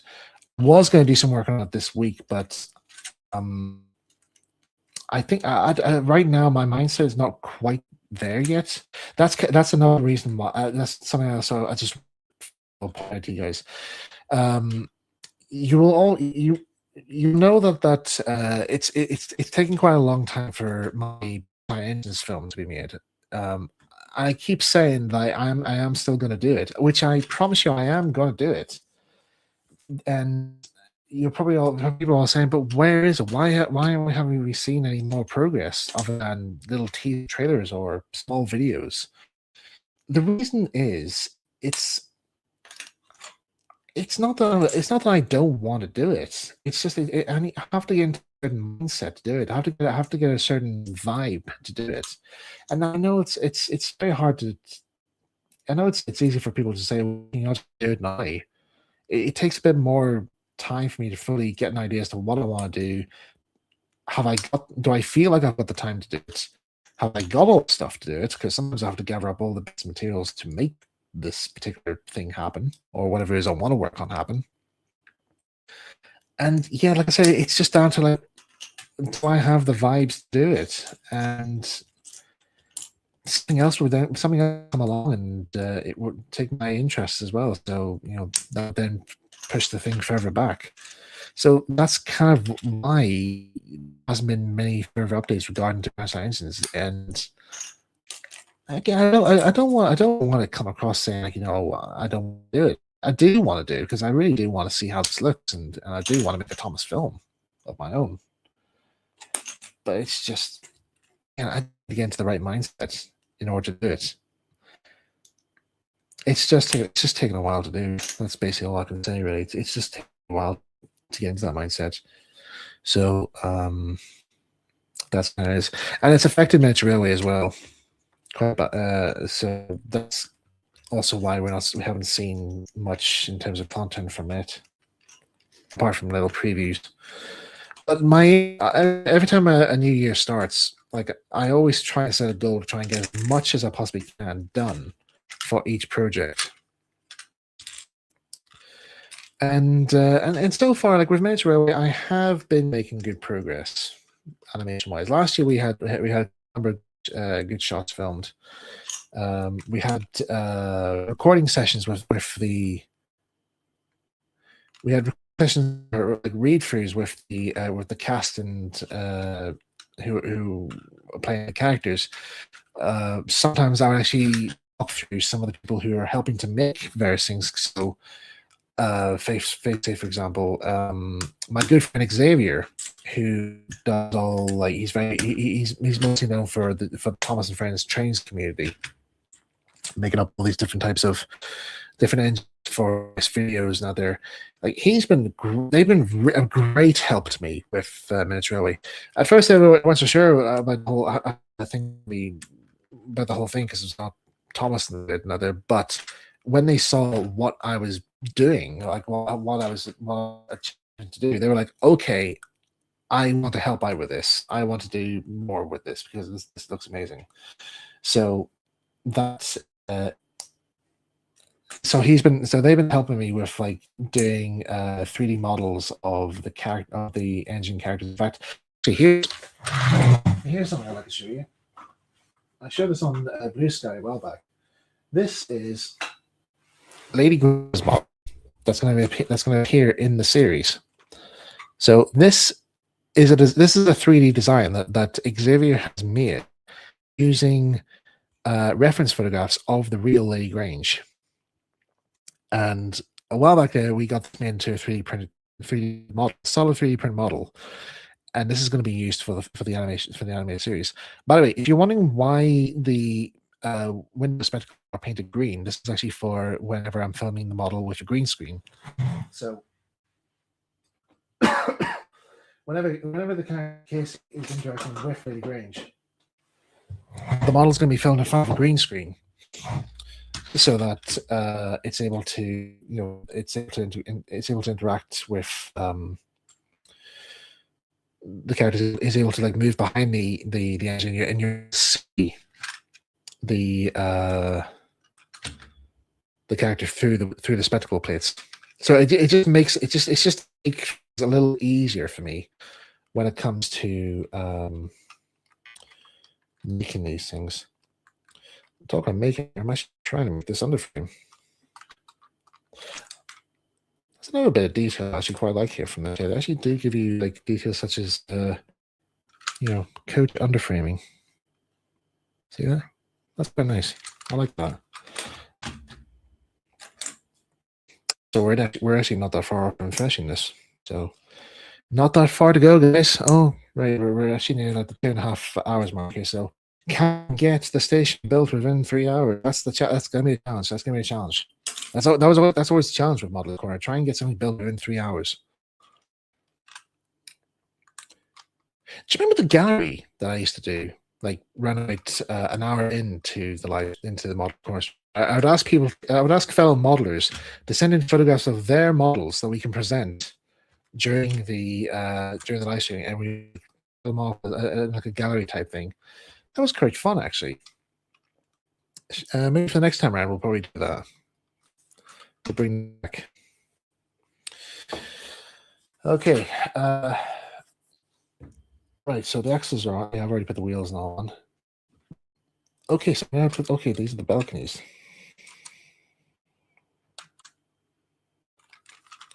These are really nice. These are actually really nice coaches. I'm actually not gonna lie, the coach really does. Tom does. I thought you get Gary. No, gallery. Mind you, we probably could call the gallery Gary. Gary's gallery. There's a good tongue twister there. Oh, hello. I love. Sorry, I just noticed here. I love this bit too. So, whenever I used to try to make my own Lego trains, I always use these white lamp type things for the lamps. Obviously, Lego have actually decided to use that for the tail lamp for the coach. That's brilliant. I love that. I love that bit of detail. I love that re-reference. That's so cool. Well done, Lego. I like that. Sorry. Right. Right. Oh,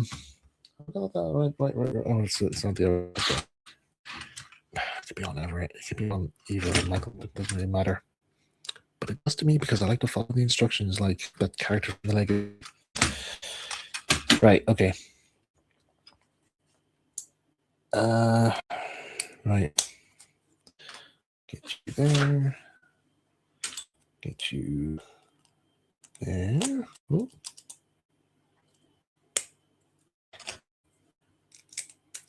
All right, so this is the roof of me here, so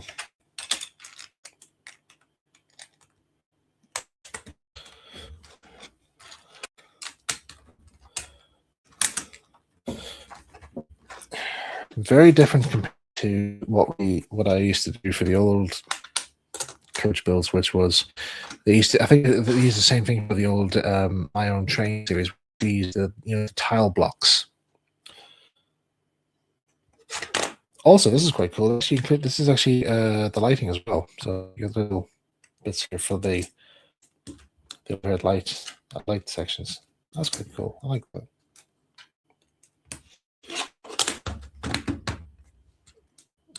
Also a spare bit of biscuit there. I think I'll just put that in there. Try not to get it on the floor. There.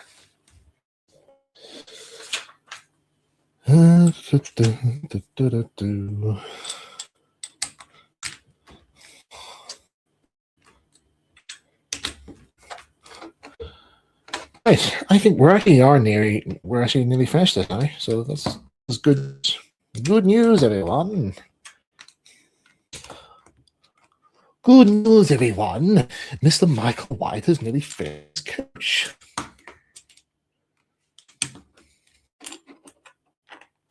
Woo indeed, Robert. Woo indeed.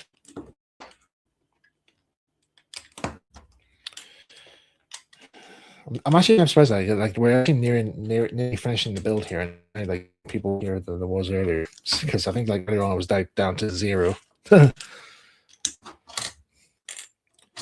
Yeah. It's like, what do you call it? That TV series,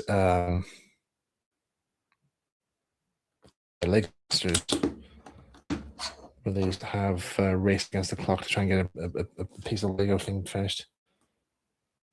Now we've got a few spare bits left over, but oh well, might find a use for them somewhere. Okay, shall I put the people in? Yeah, let's put the people in.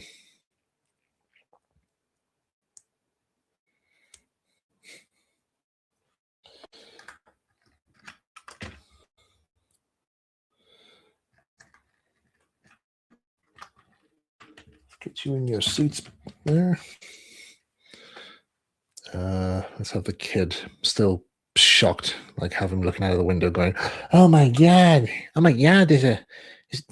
Mom, there's a Lego, we're on the Lego steam train. The mom's like, ha.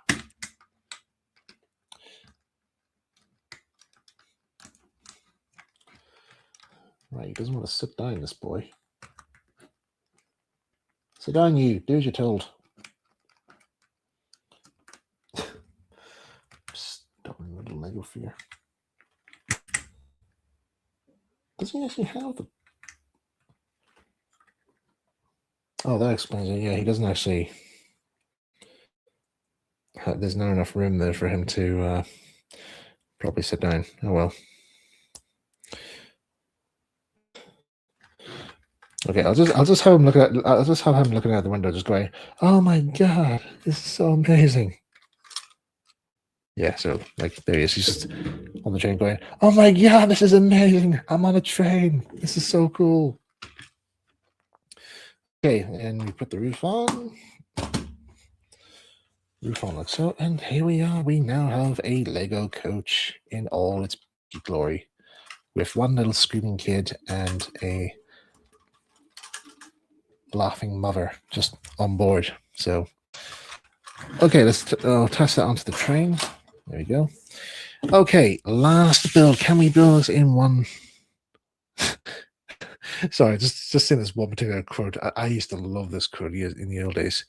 Excuse me, why have we stopped? I want to get to my no particular place of interest. Sir, I did not realize you were on this train. Well, of course you didn't. I was using my new ninja skills. Gone completely vanished. No, it hasn't worked. Anyway. I love that. I used to love that video that Tom made. If you don't know what I'm referring to, it was a video that Tom made on the old days of in the old days when people liked watching their stuff. Well, people did, but I say people still enjoy watching their stuff. It's just, some people just want to cause issues, which kind of ruins the joy out of it all. But it's how things are these days. We just have to accept it. But yeah, Tom did a video of his take on the sad story of Henry, and it had a good few funny moments in it there, with particularly with the fucking trailer.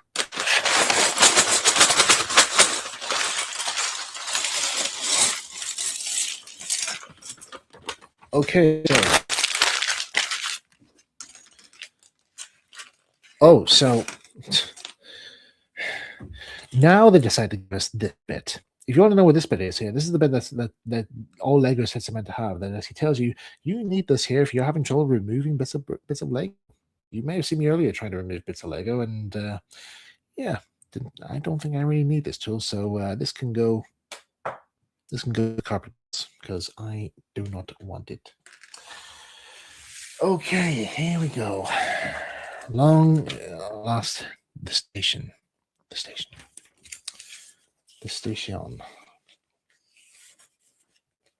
Okay, first things first. We have the minifigures. Okay, we have our station girl.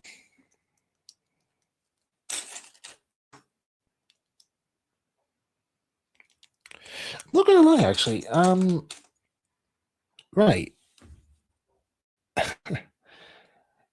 Do you know what? I am going to, because this figure has a particular hairstyle, and I wish it was in brown. Because if this was in brown, and if she didn't have like a beauty spot, actually, I'll get it. Use camera so you can get a better view of her. I think I know what some of my friends are going to say here. Hello again. So if this character didn't have that little beauty spot there, and that hair was brown, that could be Jane from Miniature Railway Adventures. Now, true, Jane doesn't have this uniform, but if you watch, if you listen to the audiobook, The Adventure Like No Other, the recent one, Jane almost has a uniform similar to, actually, is wearing, it's described as wearing a uniform similar to this in a way. So, yeah. But I think, actually, if this, say if this was a character from Miniature Railway Adventures, this is actually not that far. This is actually not too far off to what Rachel Davidson looks like from Lords. So, yeah. There's a Lego figure of Rachel Davidson from Miniature Railway Adventures. I don't think I do remember trying to see if I make my own Lego minifigures of the characters, but it's just that I have to like custom design the these retail. So that would have to be something I would have to do privately, or see maybe I can commission somebody to do it. That'd be fun, actually. Right. So next minifigure that we have is my niece saw this set, and the first thing she said to me was, when she saw this particular minifigure, she says, "Oh, look, it's Albert Einstein," because it is. Yes, Albert Einstein has got his golden ticket to get the train. Could be Grandpa Joe for all I know. It could be Grandpa Joe from the version of Willy Wonka, played by the late David Kelly. So yeah, he'll be waiting to catch his train. Okay, right, here we go. I haven't got a lot of time. Okay, let's see. We've got 20 minutes. 20 minutes. Let's see. Start the clock. Right, here we go. Try and reduce my talk as much as I can here. Sure, yeah. A godsend to everybody. I love you too, guys. Right.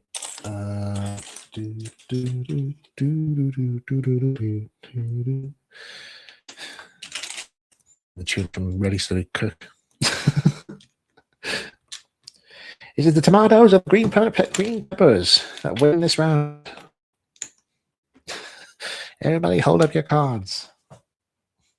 If you don't know what I'm talking about, it's an old cookery show. This used to be on years ago, called Ready Steady Cook, and it was basically like a celebrity guest would come in.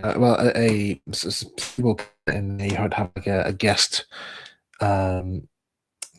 helper with them with their cooking, and they would bring in a series of like shopping bag of different types of ingredients, and the person has to like try and build or try and make a meal using those required ingredients in a certain amount of time. And so yeah, it was great. It was quite anyway, I shouldn't be talking now. I should be building. Honestly, Harry, the presenter at the time, yes, he was actually. He was, because I do remember watching him.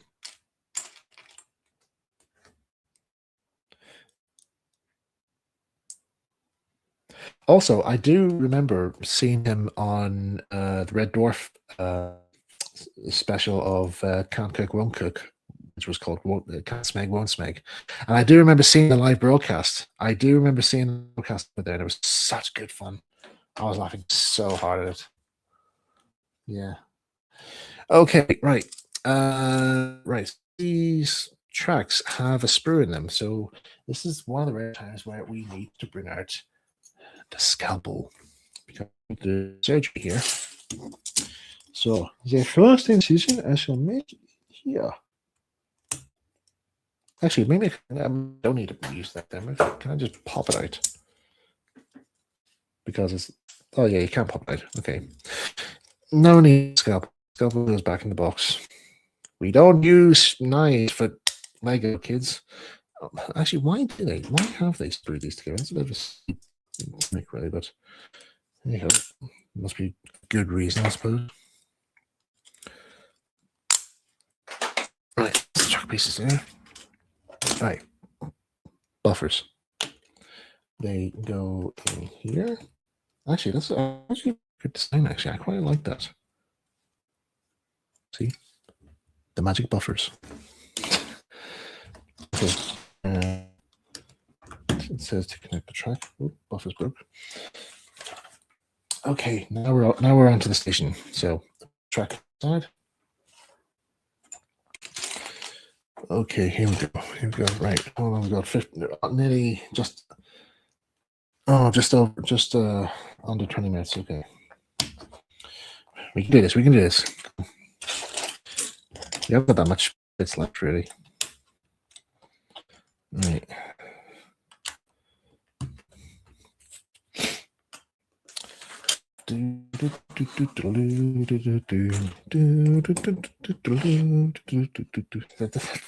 Basically, it cooks now in my head now.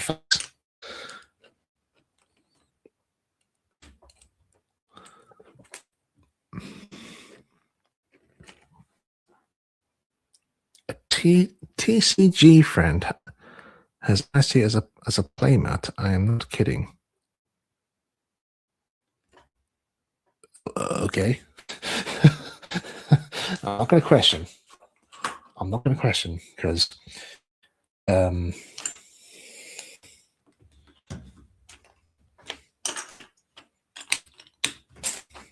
just listen to that. All right. All that's on my mind right now is Lego. That's all that's on my mind right now. Just Lego. Right. They could do with adding more to instructions than just saying, okay, just add one piece, just fill one page saying, oh, can we just put one piece here? Finally, add more pieces.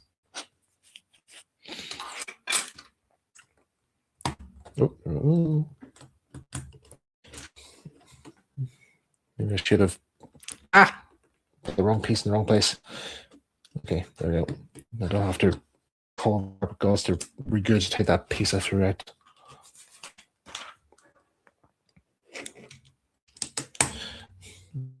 It's probably giving an indigestion, which serves him right, because, well, you know.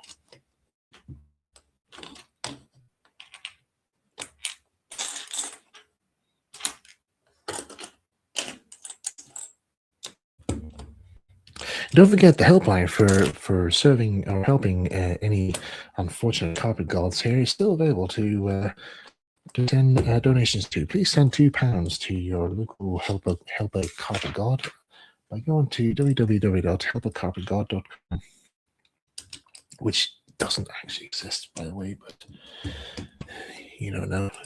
It's the internet. They have something.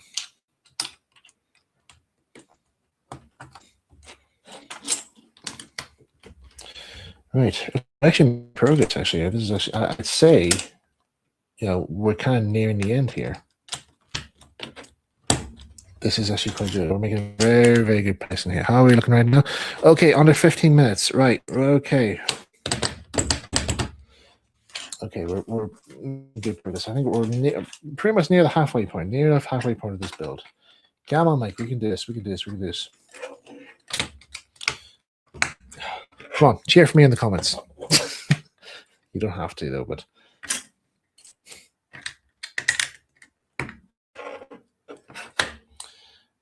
Right, okay. Oh, this is actually quite nice, actually. We actually have a nice old classic gas lamp. I like this. That's going to be a new catchphrase for me now. I'm just seeing stuff and I just go like, I like that. I like that a lot. Yeah. Oh, that's so nice. Look at that. Really, really nice. Anyway. You can praise it later on, Michael. Think building. Think building. Yeah.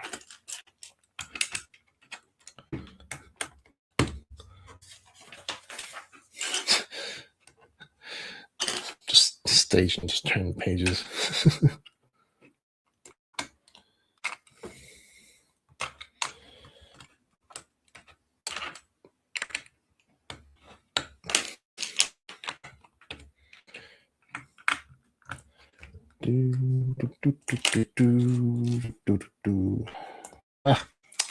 Can't get that sound. Can't get that tune out of my head. What can I use to take my mind off it? Footsteps in the night. Echoing in my mind. Oh, my voice is cracking. I'm not a good singer, so. Ugh. I always like to tunes. I always like song. Speak. I always love songs that I can't sing. That's the sad thing. All the songs I love, I can't sing, and all the ones I don't like, I can sing. It's a curse. Okay, so this is the canopy I'm working on right now. So these bits go here for the hanging baskets. And the hanging baskets are made for these little boys. Oh, lovely. So one goes there.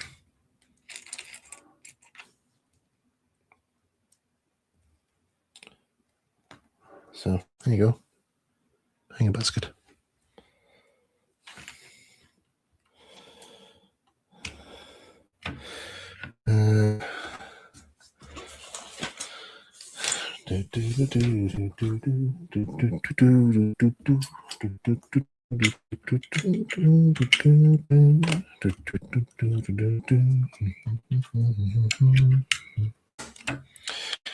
That's another tune from City Hunter. I was humming there. I can't remember how you pronounce the song's title, but it's another good song.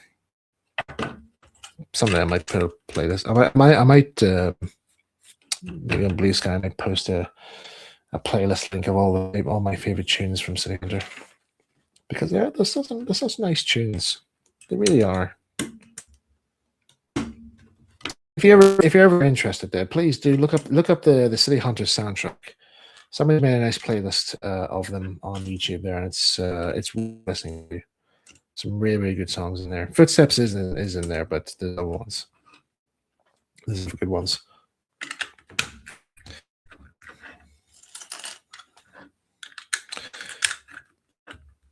All right. Hey, we're nearing the end now. Okay, so that's the platform done. What I'm working on next here, I think this is the signal, because let's include. I think it's a signal though. Oh, 10 minutes, under 10 minutes.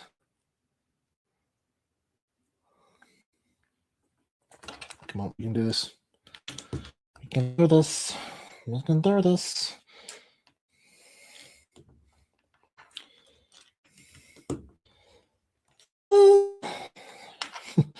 I'm doing my Pingu voice for this.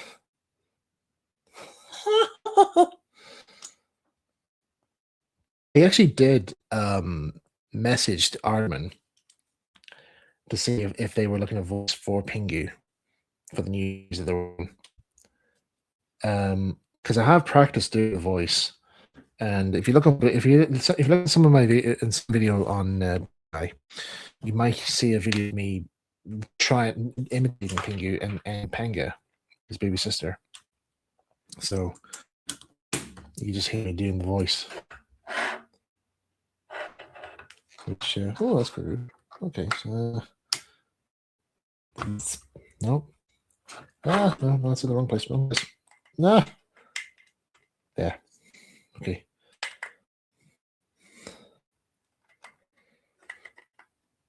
Come on, get in there. Get in there. There you go. Yep. In the end. Okay, that goes there. That wasn't the part. That wasn't the signal. That's the part for the signal. Right, here we go. Right, that's the platform. Now we're definitely going to be making the signal next. This is the signal next, right? So this shan't take too long. Okay, that goes there. That goes there. It looks like it's a. I also it's Lego. It's a European-based design, which I don't mind really. It reminds me of the G-Scale LGB trains. I actually do have quite a few things actually on top of my station of my kitchen cabinets. Someday I will get back to my garden railway, but I have another interesting railway project to work on, and it's going to be such fun. Okay.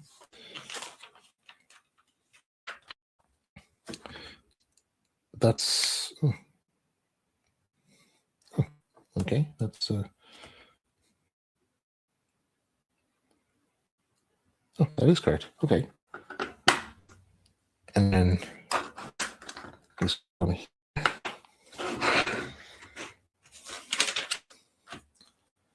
And then I think these are stairs. Okay, so I then have to put these on. The RAM.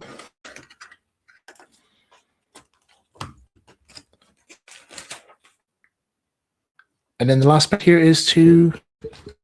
Ooh. Well, actually, yeah, I need to add the figures. So Rachel goes there, and Albert is sitting on the bench. And sitting on the bench there. There you go. And yeah, like I said, it'll be nice to train on.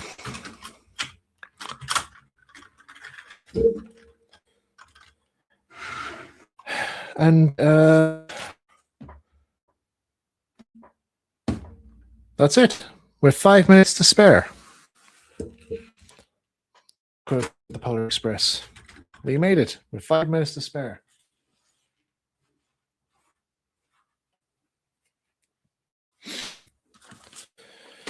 So there we go. That's the Lego vintage steam train set. It's actually really nice, isn't it? Whoops. There we go. But yeah, that's actually a really good set. Actually, I really like that. That's actually really good. So, it's obviously it's not an electric train set though. Like I said, on the box, it does give you the option if you want to have it motorized. The options are there. It does look like sometimes some people do say that there is room for improvement in this here, and I can definitely see what they mean. I don't mind it really. Yes, obviously the engine design could be a wee bit better in part. Um, I love that yeah, as Tom says, I love that they included working connection rods. But the other thing I did do, which I mentioned earlier in the stream, was see in the middle there. If they had Lego Technic part just to go into that little axle there, just so we have like the wheels quartered, that would actually be a lot more interesting there. And yeah, the wheels would move in the correct format rather than in like joint random order or out of ordering. But that's just me. Um, yeah, I've seen other videos of this here. Have people have praised this set because it's a great Lego set. It's lovely. It really is. And plus we're finally getting to see some Legos, some really good Lego games finally coming out after a while. Oh, like a steam engine at that. Not gonna lie. So I do hope Lego does more of those steam trains. I wish they did. I wish they would do more steam train ranges because I would love to see that happen. Um, maybe different type of steam train, perhaps. Um,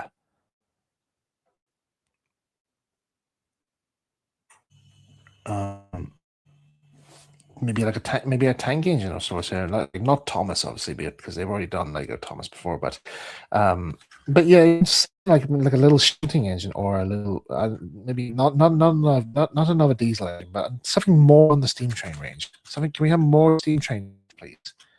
Because it'd be awesome. Maybe an extra coach. Can we have a separate set of a different coach, please? That'd be cool. Then that way it would save us from like having to buy a whole another set, which then again it would actually give us more track and have a look to play with. Um, but yeah, I like the additions of including the signal, so you have that European style signaling. I mean, it's not. I know it's not like UK based, but yeah, it's a nice addition here. I love the buffers. The buffer stops I really like. That's quite a nice design. The station could do with a bit more stuff there, maybe with some fencing, perhaps. The shelter could be a bit more or less modern design. But it's just a matter of what people want, you know. I mean, like I said at the very start, I'm not really a Lego collector. To be honest, I used to play with Lego. Yes, I'm not a full on like dedicated builder. I only bought this set because I saw the set being used, and I thought it would be nice to to get it just for like a little display piece, just something different for and also just a good excuse to dabble in Lego again. But yeah, it was a free set. I'll donate these spare pieces that left over from the build to my nieces and my niece and nephew. So I'm sure they'll find a good use for those. But for now, I'm pretty much happy with what I've done here. So we'll leave it there. Okay, so I think this will pretty much wrap up this Lego edition of Modelers Corner. The next we'll probably see Modelers Corner. I'll probably have some friends on board. Tom will hopefully be with me because I'm a not just through text, but through vocal. But what I will say here, what the next this corner will include from me is I'm gonna be having a go at building a mountainside piece, and that's gonna be something we do for Miniature Railway Adventures. So yeah, you're gonna be seeing some prop making for Miniature Railway Adventures or parts of set building. If you're watching some previous live streams of Modelers Corner, Tom did some scenery building for his little layout. So yeah, I'll probably do something similar of mine, and we'll be teaching you on the various basis of making cheap scenery using various items, and to see how it goes. I don't know when it's going to be, so you just have to keep an eye out for when the announcements come. And like I said, these things, like we're trying to get around to doing railway stuff here, these things will only happen if I have the right motivation and the right mindset, which often will happen maybe every Friday, but we'll see. And that's only during the writers' workshop for a month for Minutes Railway. So, but that's all I can say now. So, right, guys, have a lovely week. Next week, I'll see you guys in the next video or next live stream, whenever that'll be. And yeah, thanks for tuning in to Modelers Corner.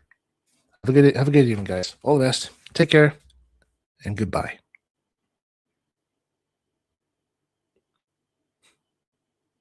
Peanuts.